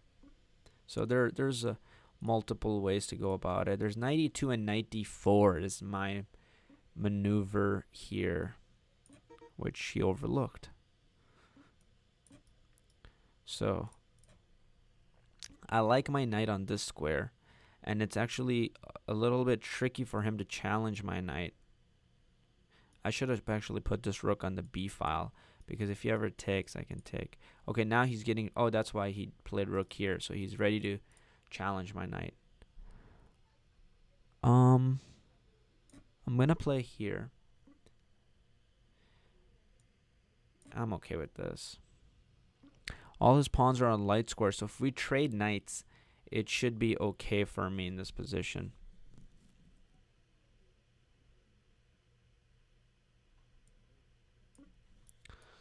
So he wants to play knight d5, and that's okay, because now I just have a superior knight. So I have a superior minor piece, and all his pawns are on light squares, which means his bishop has low mobility. And, I mean, I'm just better here, to be honest. He, like, might have to sacrifice an exchange, but there's no way to kick this knight. He can't do anything to this knight, so this knight is just dominating. And it's on a dark square, so this bishop could never take him. Rook is 5 points, so he doesn't want to give up a rook for the knight, because rook is worth 5 points and knight's 3 points. I also have knight f5 at some point. I wonder if I can play f5 here. Okay, let's see. I can play h5, takes, take over the h file. But I don't see... Well, all I have to do, I think, to win is just trade down. Trade all the pieces till it's just a knight and a bishop. And then I think my knight should prove to be, you know, prove enough for a win. I always have knight f5 here. He has to be careful about that. So, yeah, okay, so this guy is hanging. I have to protect him for a second. It's knight c2 in the position. Okay, again, rook e8, threatening knight f5. So if he plays f5, I just take it. That's, you know, he messed up here. And then there's knight h4 at some point, if he is not careful. Yeah, I'll just take this pawn. And there's g5, and then knight g6, knight e5. Yeah, I should be okay here. I'm just up 2 pawns. I have 40 seconds, just 57 seconds. It just means I now need to play quicker to win this. I'm going to make this my last game, and then I'll answer some questions that you guys have. There's knight f5 again. If he goes to e3, then I can go to knight f5, knight d4 in one smooth motion. There's still knight f5 because I have rook e3. So I will actually play that because I have rook e3. And then I can actually take this guy here like that. Then now there's rook h2.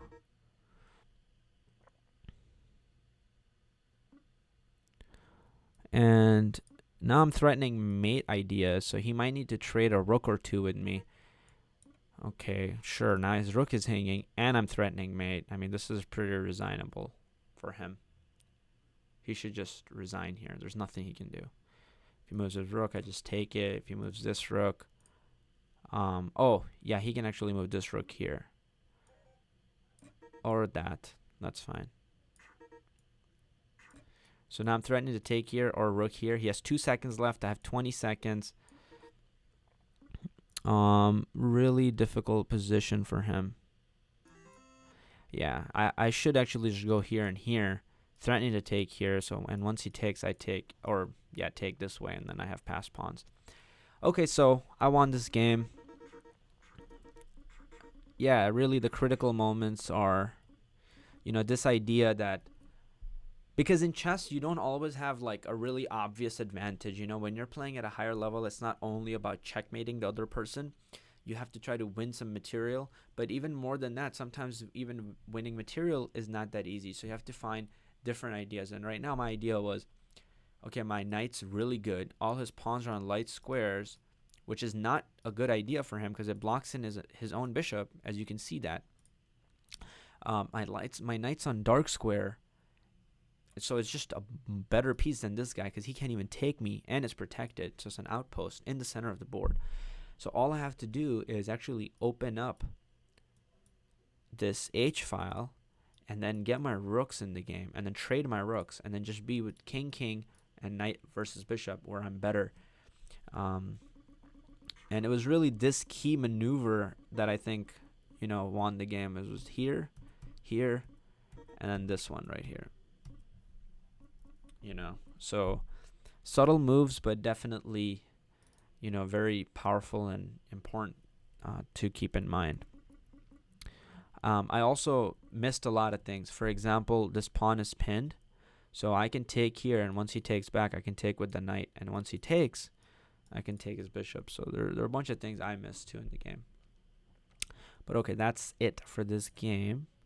I have a challenge from Justin. I don't want to play 10 minutes with 8 seconds, my friend. That is very long. Let's try to do 5 minutes. So send me another challenge. Mazer, I definitely don't want to play with unlimited time. So please send me a challenge with 5 minutes. Okay, so I'm going to decline these right now. But I want to play with you. Just make them a little bit shorter. In the meantime, I'll jump over, try to answer some programming stuff, questions, and then we'll come back here and play some chess with you guys. So let me jump back into the live stream here.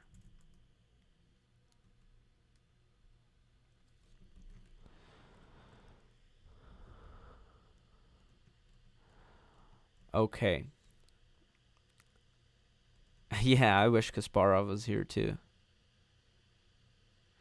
Yeah, you can go to my course on cleverprogrammer.teachable.com, and that's where all the courses are located.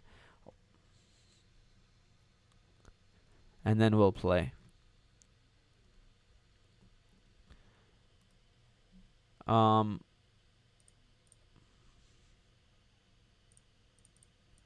challenges, huh? Okay, so make sure that you can send me a challenge, Austin. I forgot what your name was here. I can't find it anywhere. I think it was like Austin. J. Austin? I don't know. I totally forgot. Austin. Oh my god, there's so many Austins. I'll never have luck finding you here.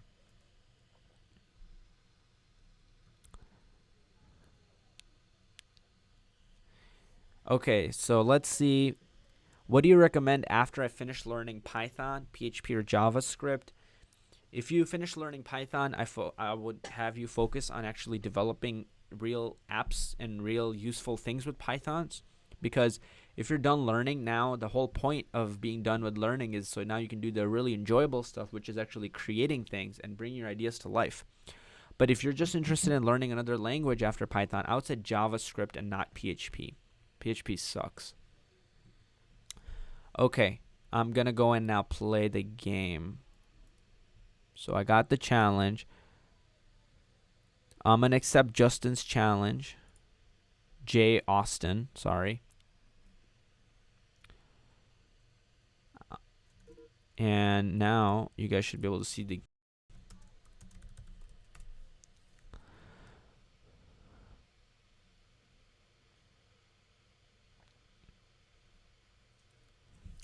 Okay, Austin, good luck. So he opens with a king pawn. That's a really good move. He's controlling the center. He moves his knight out. Again, controlling the center the entire time. Very good. I don't actually know what his rating is.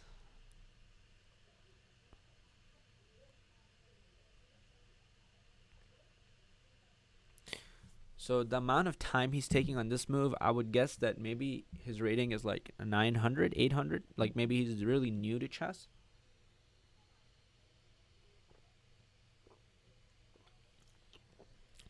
Because this is actually known as the Scotch defense. So if you're familiar with it, you would play these moves pretty fast. Now I'm on his knight. I have 2 pieces attacking the knight. He has 1 piece defending it, which means that if he doesn't move it, then I could win it. But he could also just choose to protect it, which is exactly what he did. I'm going to go and pressure the knight a little bit more. I want to tickle that knight.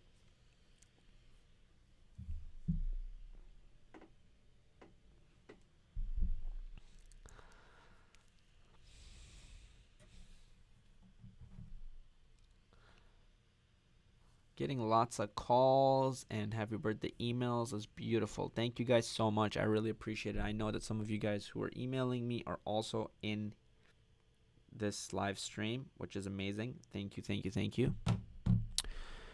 Bishop here is a tricky move. Why can't I just take, and then I win a pawn? I will do that.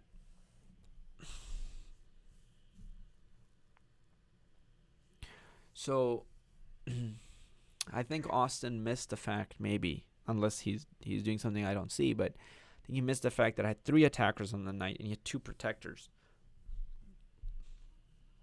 He brought his bishop in to attack the knight, but, you know, I moved the knight out to attack his knight right away, so his bishop actually couldn't take my knight. Okay, good defense. He had to watch out for queen takes f2 and bishop takes b2. He has protected both, so that's really good. I will develop a piece here. In chess, you want to constantly, it's called development. You want to focus on bringing your pieces into the game as fast as possible. So you don't want to, I don't call pawns pieces, I call pieces pieces. So meaning, when I say pieces, I'm talking about these guys. I'm not talking about these little tiny guys. These guys you want to keep in the back row and try not to move them too much. Because once you move a pawn up, it can never go back. So if you move a pawn up and one of these squares becomes weak, or you move these pawns up, now you don't have shelter for your king. That could be a problem. Okay, Jay Austin. Austin says, happy birthday, by the way. He says, great courses with the Python classes. So he actually really likes the courses. Thank you so much. And I'm glad that you're actually enjoying the courses. I mean, I personally think it's, you know, really useful Python course. Thank you, sir. All right. Now, okay, so he plays bishop d3. I like that move, but I am worried he's making lots of moves with his queen and bishop. You know, he's breaking opening rules. In the opening, you should never move one piece twice. You should try to move all your pieces once before you move any one piece twice. Meaning that, you know, he shouldn't play with his bishop here and then bring the bishop back here and waste 2 moves on him. Instead, he should just move his bishop here and then move his knight out. And instead of moving his queen here and here, he should have just moved his queen here in one go and then moved the bishop out with the next move. So his position would look a lot different if he didn't waste any moves. His knight would be here and his bishop would be out here. But now, you know, since he waited a little bit, it's possible he could get into a little bit of trouble. But I still don't have a strong attack or anything, but I'm trying to bring my pieces out as fast as possible. So I played this move not only to control the center, but also opening up my bishop, so my bishop can actually join the game. He has trouble developing some of his pieces because of my battery here. Okay, good. He wants to maybe put his knight on c4 one day. No problem, mate. Go ahead and do that.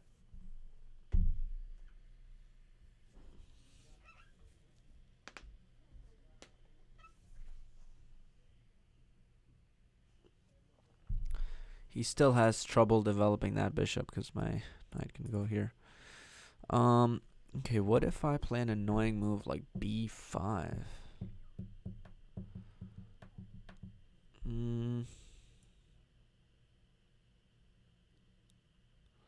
Just gonna play here. I'm kind of fixing my pawn structure, which is something I shouldn't be doing right now, but you know, I kind of like it. I don't know.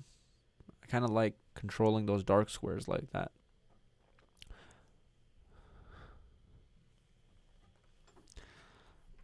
Like, I was more interested initially in playing c6 and then pushing this pawn up. Oh, so when I'm saying stuff like c6 or d6 or knight g4, I'm really looking at the coordinates. So like in chess, you can see this. So this file is called the H file because there's a H written underneath it. And this square, every square has a name in chess. Just like your home, everybody has a home, unless you're homeless. But if you have a home, your home has an address. And just like that in chess, each square has an address. So this is the H8 square because it's in the H file. Files go up and down. And 8th rank. Ranks go sideways. So this square is H8. You know, let me ask you, and you say it out loud if I point to it. So what is this square called? You know, try to do this as fast as you can. I'll give you 3 seconds. 3, 2, 1. This square is B4, right? B file, and then rank is 4. So this square is B4. How about this square? Quickly. H3. Okay, how about this square? C2. This is B1. So just like that. So his rook on A1 right now is hanging, meaning it doesn't have any defenders. So I'm just going to take it.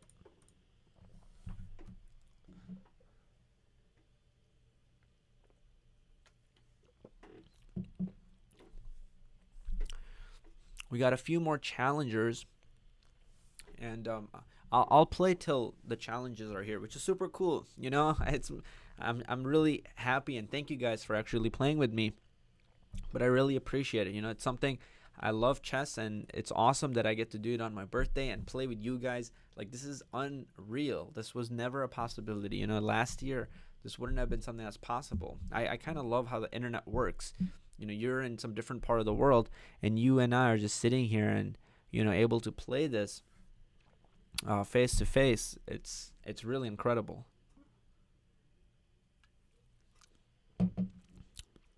So he's very sneaky. He's trying to win the game by, you know, kind of tricking me a little bit, meaning that if I just play like a random move here, let's say I play my pawn up here to kick his knight or something. His idea is that he can take my pawn here, and that would almost be checkmate. So I don't want to let him do that. And I will play an annoying move here. I'm gonna play this move. And now his problem is that if he takes my bishop, I just take it. And if he goes and tries to take my pawn on the square, what square is this? Quickly. If he takes my pawn on b7, then I can take his bishop on d3. The reason why we speak in coordinates is so we're very specific about what we're talking about. Also, when I was training, it also allowed me to read and study from chess books because, you know, there's no person there, so you have to read from a actual, you know, chess book. I'm trying to see if I have some kind of killing blow here. Maybe queen h4. Threatening that. I don't think so. I'm just going to play it simple and trade some pieces. I'm up a rook, so I'm up a rook and a few pawns, so I can just choose to play here pretty safely. Here's another tip I want to give you guys. When you're ahead in material, try to just trade pieces. You don't have to do anything fancy. Just try to trade pieces and get to as few pieces as possible, because somebody who's losing, they want to trick you, right? So the more pieces there are on the board, there are more chances there are of you actually getting tricked and losing. So when you trade pieces, you keep making the game simpler and simpler because there are less and less pieces, and then they have less chances of tricking you. So if you have 2 extra pieces, but they have 6 pieces and you have 8 pieces, the game can still be complicated. But imagine if you traded all the pieces, now they have 0 pieces and you have 2 pieces. Now it's like no complication at all. It's actually very simple. So there's a trick here. His rook is actually unprotected. So I have a trick here. What I want to do is, if this bishop didn't exist, right? Imagine if this bishop, I just take it off the board. It doesn't exist. I would be able to just take his rook. But this bishop does exist. So what I want to do here is move this bishop with check, sacrifice it. So once he takes it with his king, now his rook is hanging. So that's really his problem here. And what I'll try to do is I'll try to simplify the game even more by throwing in this check. And this really simplifies the game. So now he's forced to trade queens, and we've even traded queens. And as you can see, we have very few pieces left on the board now. But the game is getting simpler and simpler. Now I'm attacking his and the bishop. I will play here and protect this pawn. I have 42 seconds. He has 18 seconds. So he does need to be a little bit mindful of his time. Just going to play d4 and just push this pawn all the way through. I think it's going to be very difficult for him to protect and stop this idea. I don't see any easy way to stop this idea for him. This pawn is just going through. So he chooses to sacrifice his knight. And now, as you can see, there's so many pieces I have, and he only has, just a few pieces here. Let's see, I'll play here. Now I have some ideas of taking that.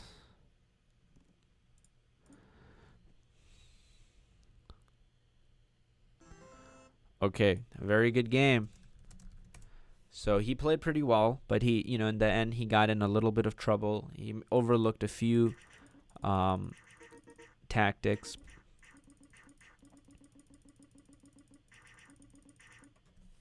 Yeah, so here I would suggest for him, instead of moving his bishop out, maybe just focus on protecting this knight, or just moving this knight out of the way, instead of going bishop here, because automatically he gives me a pawn. And then after that, there are some other inaccuracies, like giving me the full rook. That was the biggest mistake. When you see my queen and bishop on this diagonal, don't push this pawn up. And as soon as he did, I just take his rook. Okay, let's see if there are any questions for me to answer. Burning, painful questions. Madness Jack says he could make me cry in chess. Let's go, Madness Jack. I'm going to make you weep on live stream. Let's go. I'm ready. Madness Jack. But, I don't like crying, so don't make me cry, please.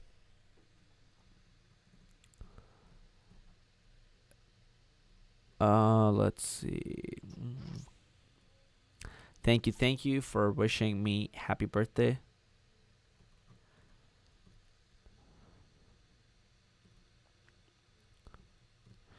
When does the next course open, Malaz? Probably in 5-6 months from now. I don't always know.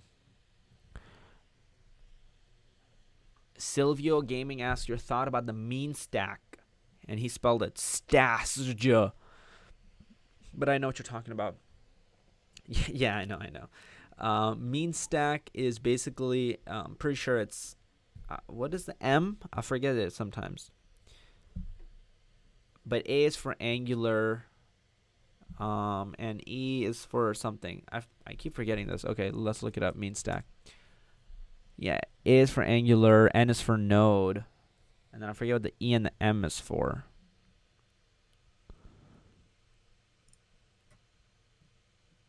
Mongo? Yeah, I think M is for Mongo. Yeah, okay. So Mongo Express. Yeah, it's a very good stack to learn.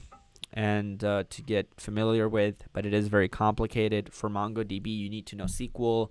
You know, it's not based on SQL programming language because it literally says no SQL, but you do need to know the concepts behind SQL. And jumping straight into MongoDB is a lot more difficult.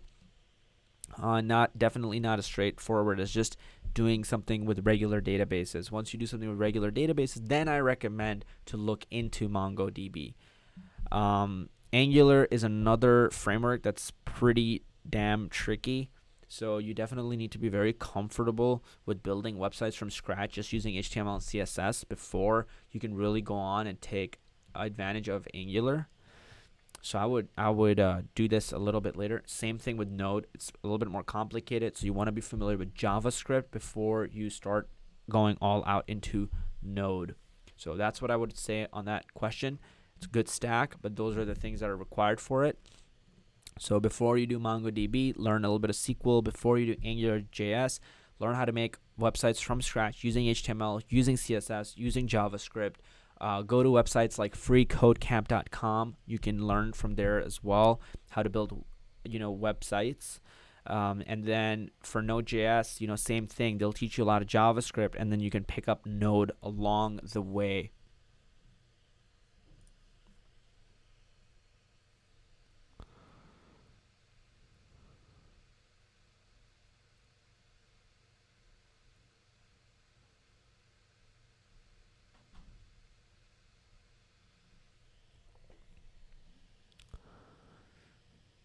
Yeah, I play other games, Yusuf. I play. I haven't been gaming too much, but I do play Gears of War, and I play some other games. But yeah, I'm I really like chess, and I've been playing chess for a long time. Usually, I try not to spend my time gaming. I try to just be very productive throughout the day. It's very rare that I actually even play any games anymore. My days look like I wake up at 4:30 a.m. in the morning, then I'm going to lift. Then I come back, I shower, get coffee. I'm like, with what I have done usually by 11 a.m. or 12 p.m. is like most people's entire week's worth of work or like days worth of work. And usually that's done by 11 a.m. or 12 p.m. That's another thing I like about waking up in the morning. And then after 12 p.m., I just get to beat everybody and be ahead of everybody because I have from 12 p.m. to 10 p.m. to do more stuff. So then I read book, and sneak in some time with a friend or two, make content for this channel, Clever Programmer, make new videos, or, write out an email to you guys. So, those are the things I'm doing.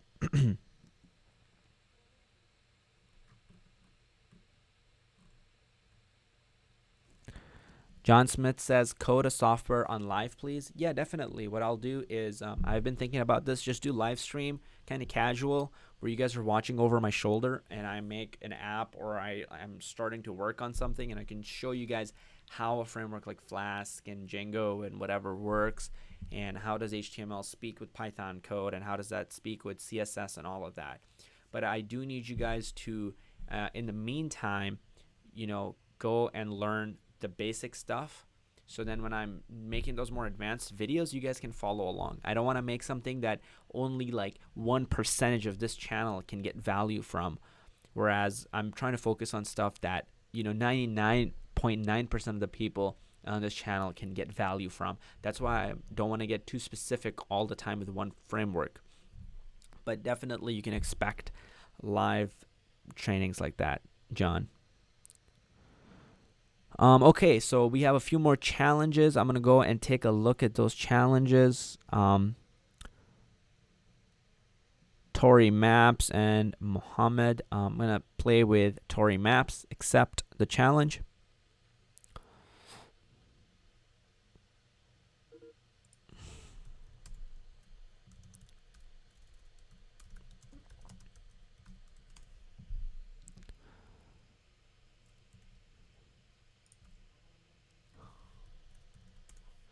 Okay, so hi Tori. Aw, thank you so much. She says happy birthday, or he or she. I don't know. Hopefully she'll tell me in the chat. But it doesn't matter because we're going to play this game of chess. Okay, so Tori starts off with an interesting opening move, g4, which doesn't control the center, so I'm kind of against it. But, you know, it could be pretty interesting. She's moving her pieces to the side of the board. Okay, cool. I am going to put my bishop here. You know, sometimes your opponents could have a sneaky strategy which you're not watching out for, and you could get in a lot of trouble. So, you know, I like to think that I know what I'm doing, but, you know, maybe I would get in a lot of trouble, so I gotta focus. All right. Maybe I'll take this pawn now because it wasn't protected. This knight is very scary. I don't know what Tori's going to do with this knight, so I got to keep an eye out on this guy because he can jump in here any time and fork my king and rook. So I want to make sure that my queen is here protecting that stuff. Okay, Sneaky Tori is trying to win this pawn here. I'm going to move here and defend the pawn.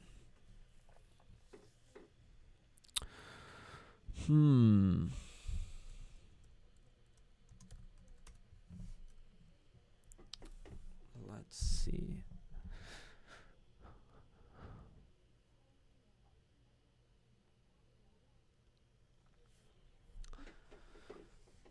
Okay. I am very scared of that knight, so I'm going to have him move because that knight is giving me, like, trauma.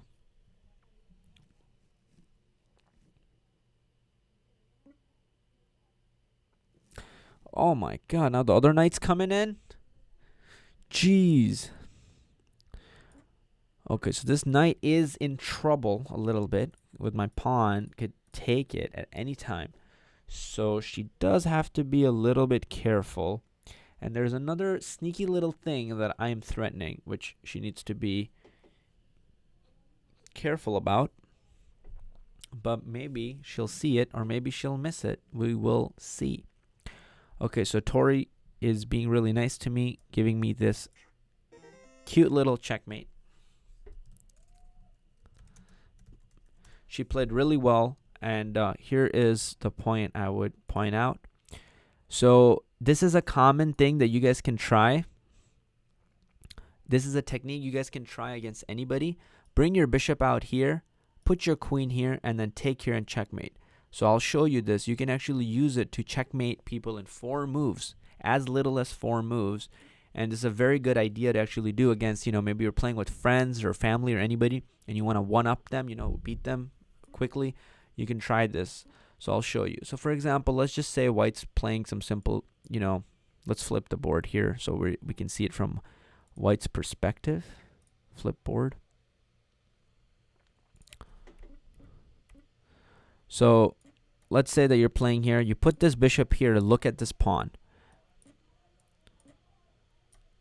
So it looks like they're just playing natural moves to bring pieces to the center, except look at this. Your queen's looking at this pawn. Your bishop's looking at this pawn. And there's only king defending it. So if you take it, that's it. That's checkmate. There's no move that black has. Game over. Lights out.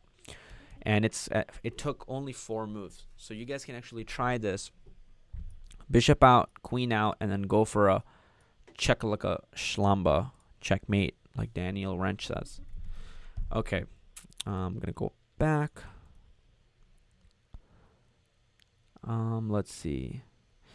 I have never coded an Johannes Lukin says, have you ever coded an Android app with Python? I've never coded an Android app with Python, but you can do it using a framework called Kiwi, Kiwy.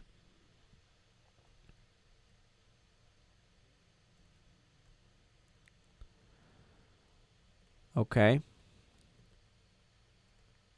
I'm drinking Monster, Muhammad Kamran. Okay, now I'm going to see the live challenges and accept one of them.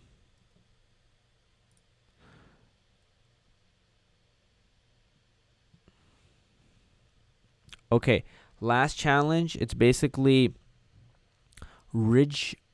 I don't know how to say his name, but Rajdijk 180. He wants a rematch, so we're gonna play a rematch against him. And then, sorry, I keep saying this, but I have so much fun sitting here and talking with you guys and playing with you guys. But I really got to get going after this one. So this definitely is gonna be the last game, and I'll try to answer some questions before leaving. But yeah, so I'm gonna focus here for this game now. But this is gonna be the last challenge for today, guys. Okay, if I play e5, what's the story? Takes. Oh, that doesn't work. Okay, so I will just play here.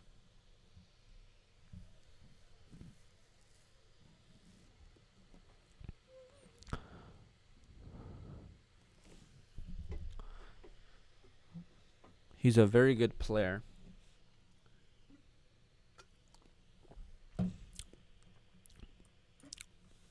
Oh, what is he? It's a very interesting line in King's Indian. I never really looked into this. So I'm trying to fight for the center, and that's why I pushed my pawn up.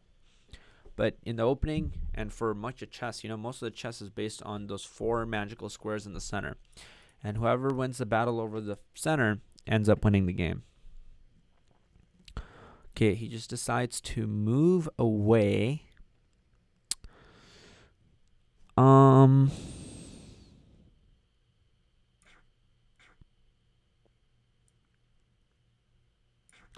Did I miss anything here? I mean, I don't know. He's just giving me 1 free pawn here. So I'm going to take that pawn and I'm going to keep it. I'm a pawn grabber. I'm going to tell him.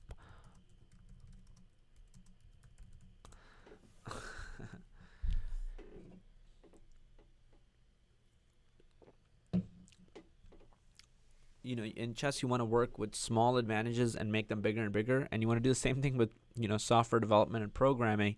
You learn a few things and you keep using those to, get better and better. So in chess, that's what I'm doing. I just take one advantage and then I try to make it bigger and bigger. Before, I just had a slight positional advantage, and now I want a pawn. And now I might actually win 2 pawns. Hold on, what's the story here? Ooh, I have a dirty tactic here.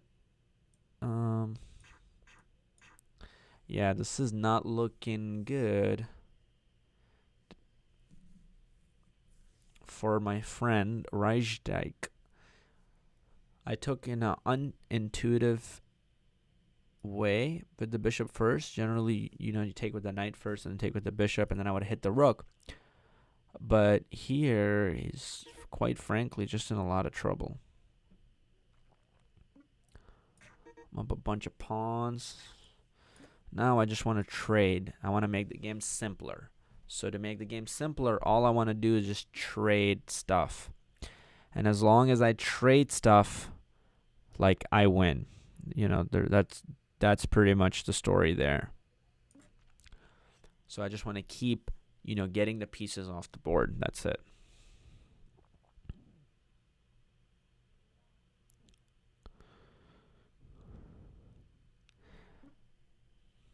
I have a 5-point advantage. Okay. So he wants to take my queen. I'll just take his queen, make my life simpler.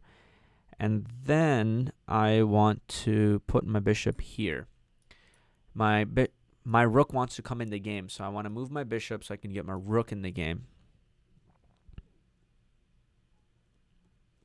And yeah, now my advantage is pretty huge in this game. It's very difficult for him because I have, for this rook, I have this rook. For that rook, I have this rook. So that's even, right? Except I have this one bishop. And that gives me a pretty big advantage. Oh, is he getting mated here? Yeah, I think he just got mated. That's mate.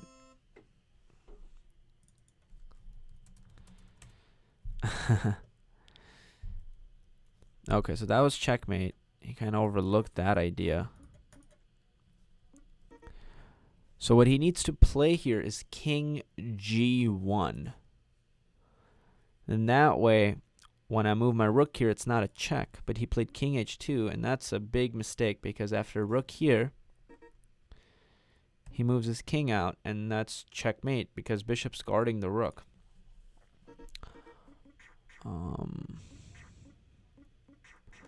Yeah, so let's point out where he made the mistake. He dropped his pawn. That's a mistake. And then the next mistake was here where my rook's still looking at this bishop. So what I did is I took, and now my knight and his queen is attacked. So a lot of trouble. Okay, that's it. I am done with chess for now. Thank you guys so much for the challenge request. Let's see if there's a question waiting for me. Code Teacher says, I'm a tech YouTuber. Do you have some tips for me? Anybody that asks for business advice or, YouTube advice, that's somewhere where I am, I don't want to say an expert, but I definitely think I can offer you a lot of valuable advice there. Especially with YouTube or building your brand or channel or starting your business or startup, things like that. I would suggest to you that make helpful content consistently.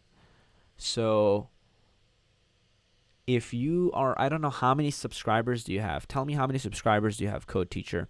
But if you have very few subscribers, let's say you have 50 or 100, I want you to focus on making content consistently. And when I was starting out, I was doing content like at one video a day till something sticks. And try to tackle like popular questions or popular topics if you're starting out. But be consistent with the work that you're putting in. So don't just like do it 2 videos and then stop, and then 3 videos and stop, and because that's the worst thing you can do. Okay, 1.3 thousand is quite a bit. That's good. Code Teacher, tell me how many subscribers do you get every day, and when did you start your channel?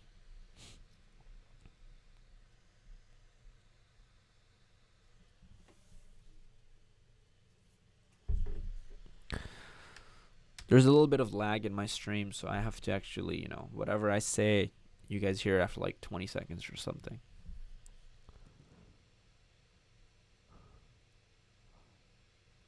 You guys are insane. You guys have like, wait, Gonzalo, you have 1377 subs, or are you saying how many subs Code Teacher has?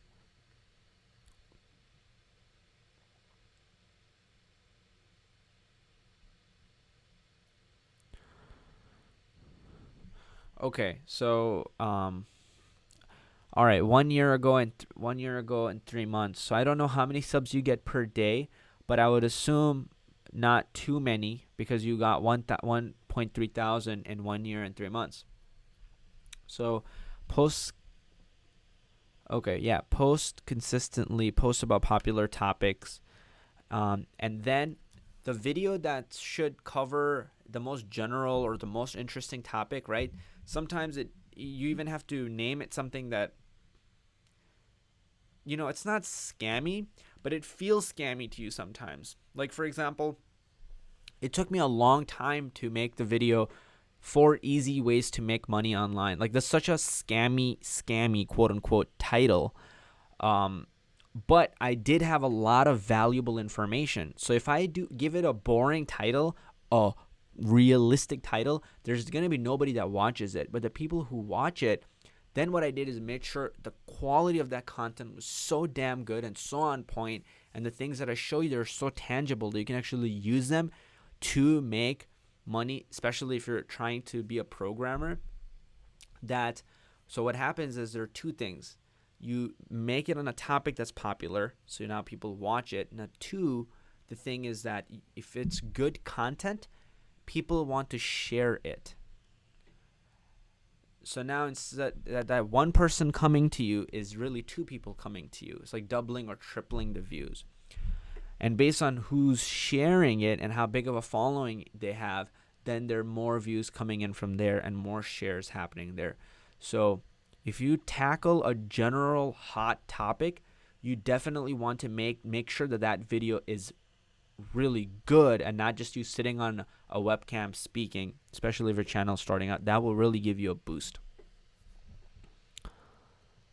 Jayanth, thank you for wishing me happy birthday. I saw your message in Facebook. I really appreciate it. And Code Teacher, work on small goals, right? So 4 subscribers, then your goal should be, okay, I want to now get to 6 subscribers every day or 10 subscribers every day. But if you make a video every day, 7 days a week, 30 videos a month, your subscribers should grow really fast. And then if you want to slow down, you can.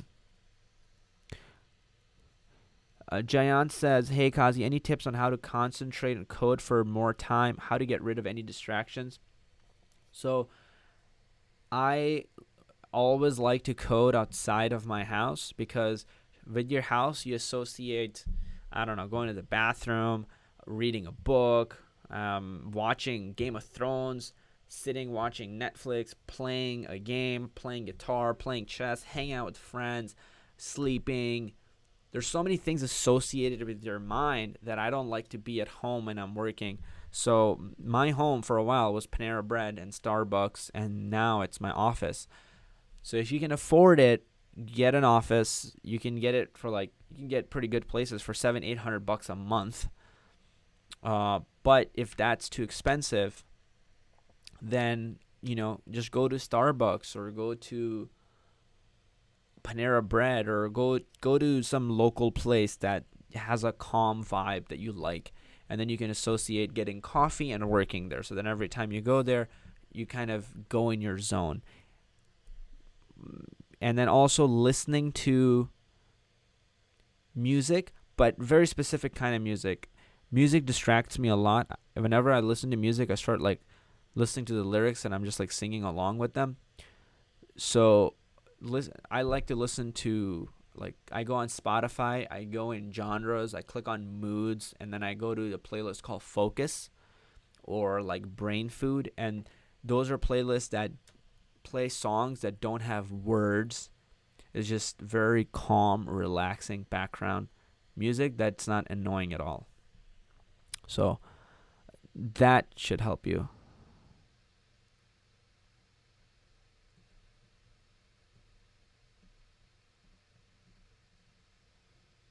Yeah, your Code Teacher, listen, your HTML series, you can't say 4 easy ways to make money and then teach HTML. That doesn't make sense. So don't make it doesn't have to be clickbaity or anything. HTML itself is popular. You just have to make sure you have 15-20 videos on it, and they're good quality content. That's what happened with my Python programming course. It was it had no views for a while. And then I had, when I had 1 video or 2 videos or 3 videos or 4 videos, but then when I got 15 or 20 videos, people were going through and they're like, holy shit, this is good. Send a link to their friend or share it or something. And then more people come in. And then YouTube starts seeing, wow, these people are spending a lot of time on this one programming Python playlist. So then YouTube starts suggesting this playlist to everybody else, because now YouTube's algorithm doesn't favor how much percentage of your video is watched, but rather how many minutes of your video is watched. So don't shoot for making short videos, because it doesn't matter if you make a 1-minute video that has 100% watch time, because what's better is if you have a 1 hour long video that has a 2-minute watch time on average, that one is actually better. Even though the first one has a higher completion rate because it was so short, YouTube doesn't care. They want people to spend more time on your channel. So the 1 hour long video that gets watched for only 2 minutes for whatever reason actually gets suggested more often. So when you have a playlist and you have people spending more time in that playlist, your channel and your playlist and your videos are being recommended to more and more and more people. So yeah, and this is another thing that I want to talk about. Guys, this idea of consuming versus creating. Focus on creating content. Don't get in the habit of consuming content. So meaning, even if you suck in programming and you are you have the worst skills ever and you're slow typer, whatever, make a video about what you're struggling with. The video could literally be about, I don't get this thing. And you could talk for a few minutes, and talk about that. And then in the comments, people could help you, or they could identify with you going through the same struggles. You could literally just document your own journey. You don't even have to create anything new. And later, it could serve as, first of all, obviously, you can get money from YouTube. Okay, cool. Another thing that's really amazing, I think, is that you have this thing you can always go back and refer to. So if you're covering some topics in a video, it's there for you. It only makes your understanding better when you're trying to teach it. And 3, like some of my friends have gotten jobs because of their YouTube channel. So it's possible that if you're even talking about software development and coding, you can get a job or internship or something, because people will be like, wow, this person is very dedicated. So, a lot of the times I hear people go, it's so risky. I don't want to start a channel. What if it fails? Or I don't want to start a business. You could be like 40 years old and have a business or a channel, or you could be 40 years old and have no business and no channel. Like, those are the 2 options. The one I like is being 40 and having, the channel and a business.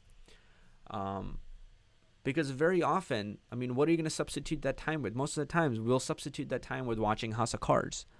So instead of spending your time watching a TV show, you can build a business. So the only risk is you don't get to watch as much House of Cards or Game of Thrones.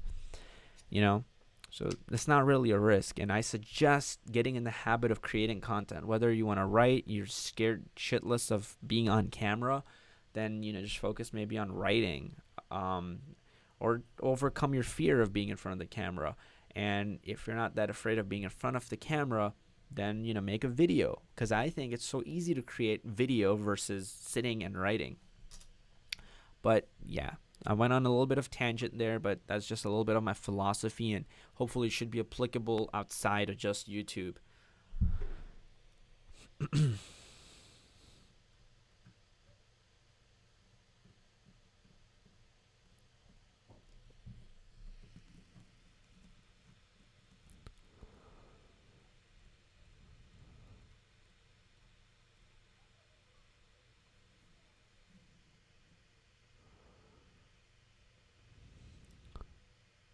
Yeah, code teacher. Good luck. Best of luck to you. Keep me updated on how your channel is doing. But just make sure that when you make the content, make it damn good. Don't make it a PowerPoint hiding behind camera. Like, put some life into it. Make it interesting. Watch, okay, let's say you want to make HTML series. Go type in HTML course or something, HTML on YouTube, and the most popular one that comes up, watch them and see what are the things that they're doing. What are their energy levels when they're speaking? Do they have a camera? Are they recording themselves in the video? Like, what is it they're doing? And then don't steal what they're doing, but model what they're doing, right? So make your videos like them. Don't just steal their content. You can still make your own course, your own curriculum, but see a lot of what's working and then try to make it like that. Don't have one of those annoying tutorials where it's like some guy has the notepad on the screen, and instead of just speaking to you, he's typing stuff on the notepad, and then it's you just have to read what he's talking about. I find those so annoying, and those channels are always suffering. So just try to make good, normal quality content. Okay, what is...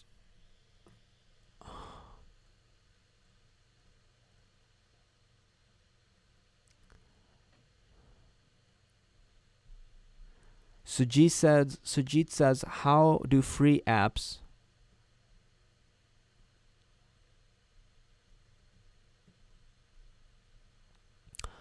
one will fall? I did do private chess lessons. I might still do them. Email me about it, but I'm getting very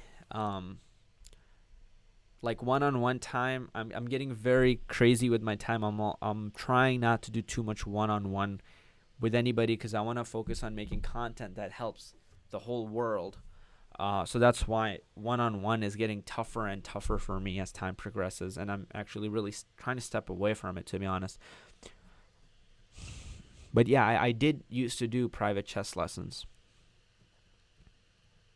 Okay, so Sujit says, how do free apps like WhatsApp makes money? So free apps make money by holding the attention of the audience. Once you build an audience, there are unlimited amount of ways of making money. You can sell them anything.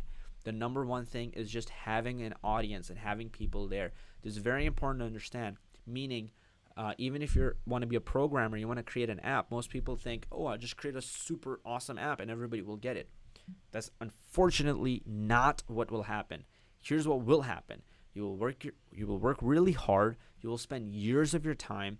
You will spend money, resources. You will take risks. You will put your family at risk by maybe reducing your job or quitting your job and taking that big initiative, big jump, maybe starting your own business to make that app because you believe in it so much.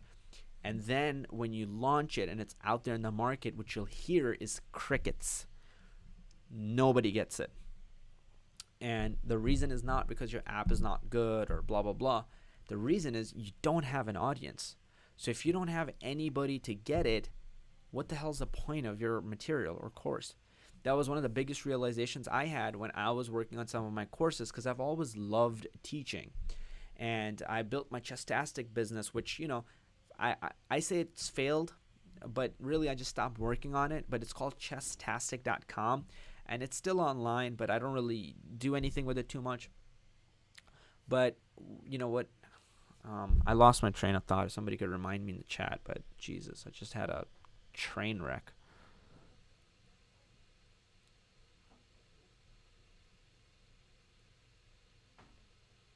Oh, yeah, I remember now.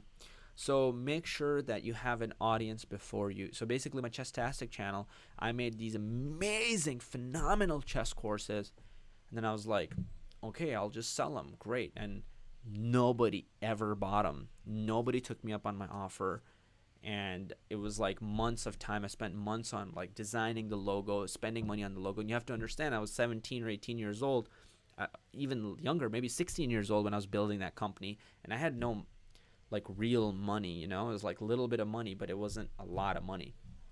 And I'm going to college, I'm doing jobs, so to invest my time there, you know I wouldn't say risky, but took a lot of effort. And so that was the biggest problem. There's no audience. So even if you're building SaaS, which stands for SaaS, software as a service, something like Spotify, that's a SaaS, right? Software as a service. It's all automated and it's a software, but it's like a service. You just pay for it monthly and you get it. If you want to build things like that, or there's so many things, I just can't come up with examples right now. Even to sell that, you need an audience beforehand. So it's important to understand how to build audience, and then you can, then when you build an app, what you don't want to do is build an entire app and then try to sell it to them. You want to build like a very small, lightweight version of it that maybe takes you 2 to 3 weeks of your time, and then put it out there. And if people are using it and enjoying it, then you can keep adding in new versions. The great thing is you already have the audience there who are ready to, basically, you basically have to confirm with them that they'll buy your app before you ever make it. And that reduces your risk, reduces any chances of failure. And that's something that could really help you. I know that's super, it's a tangent and it's something that you guys can't see yourself there yet, but it's one of those you want to wrap it away in your head. And once you get good at programming or a specific thing, you could really use this to kickstart your own business. Gonzalo, thank you so much. Take care. Have a good one, my friend. Yeah, co-teacher, it's not for earning money, but just to cover the cost of YouTube. Yeah, camera setup, I understand. When I started my channel, I just went crazy. Bought a $5,000 iMac. Basically I had to take loans to do that. Bought lights, bought camera, bought so many things. And I had to take loans to do that because I didn't have money when I was starting out, or very little money. And yeah, it was just my passion. I wanted to get this message heard and across. I didn't even care at that time about money or anything. I just wanted this to be heard. And so I just did it with whatever I had and with whatever I could. I just believe in making quality content. So that's really why I invested so much. You don't need to invest. that. Like, I honestly think it's stupid. If I were to do it now, I would just do it with regular camera and stuff. But um, it was enjoyable to me, and I enjoyed it. So, if it's something that you enjoy, then go through with it and do it.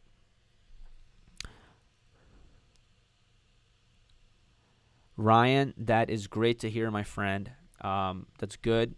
Glad you're loving the courses and you're redoing them and you're grinding every day for several hours a day. That's really the only ways to do it. It's not, this field is, there's no quick, like, a few days and you'll get success, or you'll start making money, you'll start landing clients, or you'll get a job. It does take time. It does take a lot of consistent effort, redoing things, practicing. But then once you start getting the rewards, they are pretty unlike any other field and the amount of options you have, right? But you have to enjoy the journey of programming, and you have to learn to enjoy it, so then even when it gets really hard, you're not doing it because you just want to put your nose to the grindstone. It's because you're actually enjoying it, and you know that will allow you to get past the hard parts all day without a problem.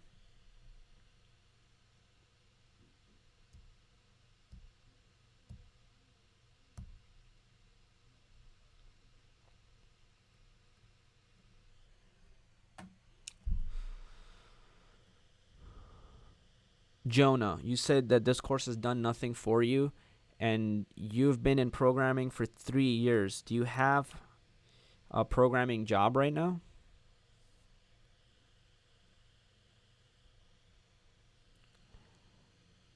Yeah, if you do the Code Academy course in Python, of course, you'll learn a lot of things.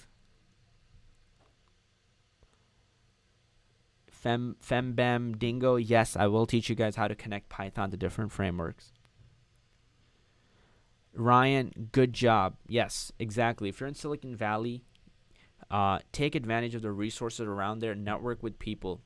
People is like the number one thing you guys can do. So, courses and everything is always going to be awesome, but getting to work with people who are maybe even at a similar level or a little bit ahead of you, who can show you the way, that's going to be amazing. And if you can connect with them in real life, it doesn't cost you anything, and it's the best way to get going. Like, I started coding with one of my best friends, and we just did it like for 17 hours a day, and it was incredibly fun because we both were just in it, and we both were doing it. So if I was struggling, I saw him struggling, and it just kept me going.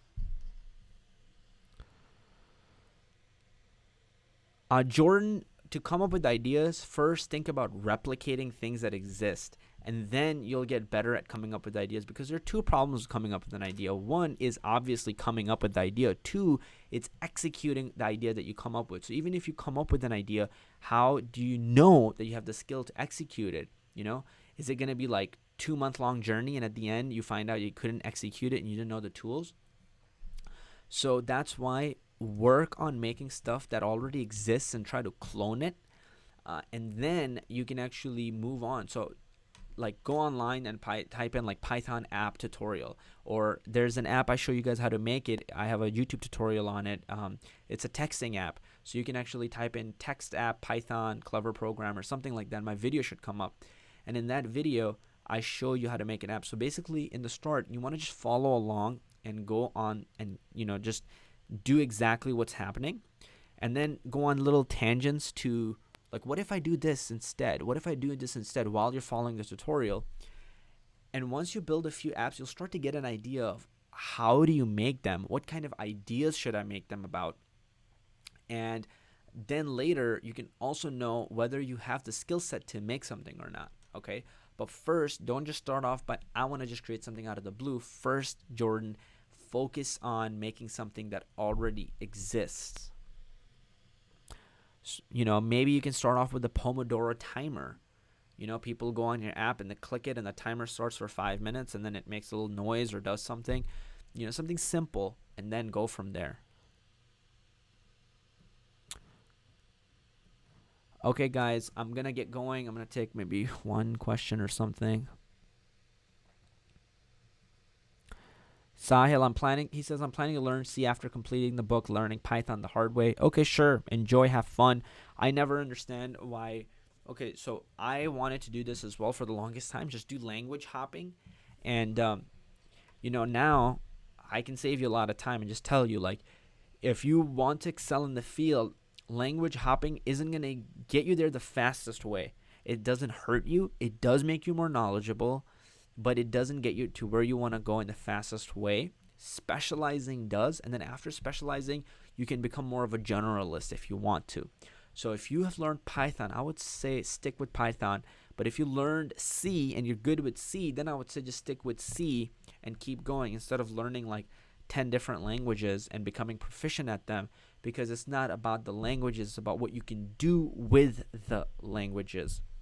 It's like you learn English and now you're ready to get a job in America and you're just like, screw this shit, I'm going to go to Germany. And then you just like go learn German and then you leave that country and go somewhere else. So when you're learning a language, just understand that there's a reason behind it. Then follow through with that reason. Don't just get lost and bounce back and forth.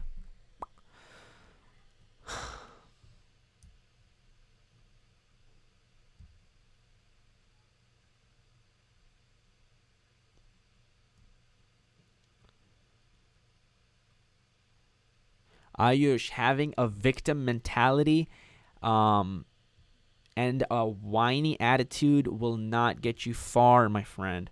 So if I don't answer your question, that definitely will not make me answer it. You know, like one of the things about successful people is you don't want to blame things on something other than yourself. Grant Cardone says this, and I believe this as well. Nothing happens to you, it happens because of you. Okay? So take matters into your own hands, and the more you blame external things, the less control you'll have over your life itself. Okay? So, yes. Okay, guys. Thank you guys so much for coming. I really appreciate it.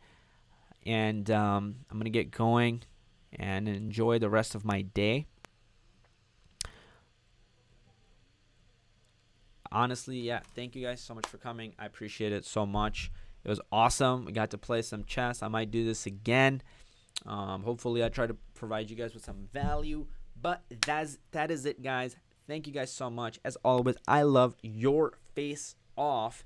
And I'll see you in the next video.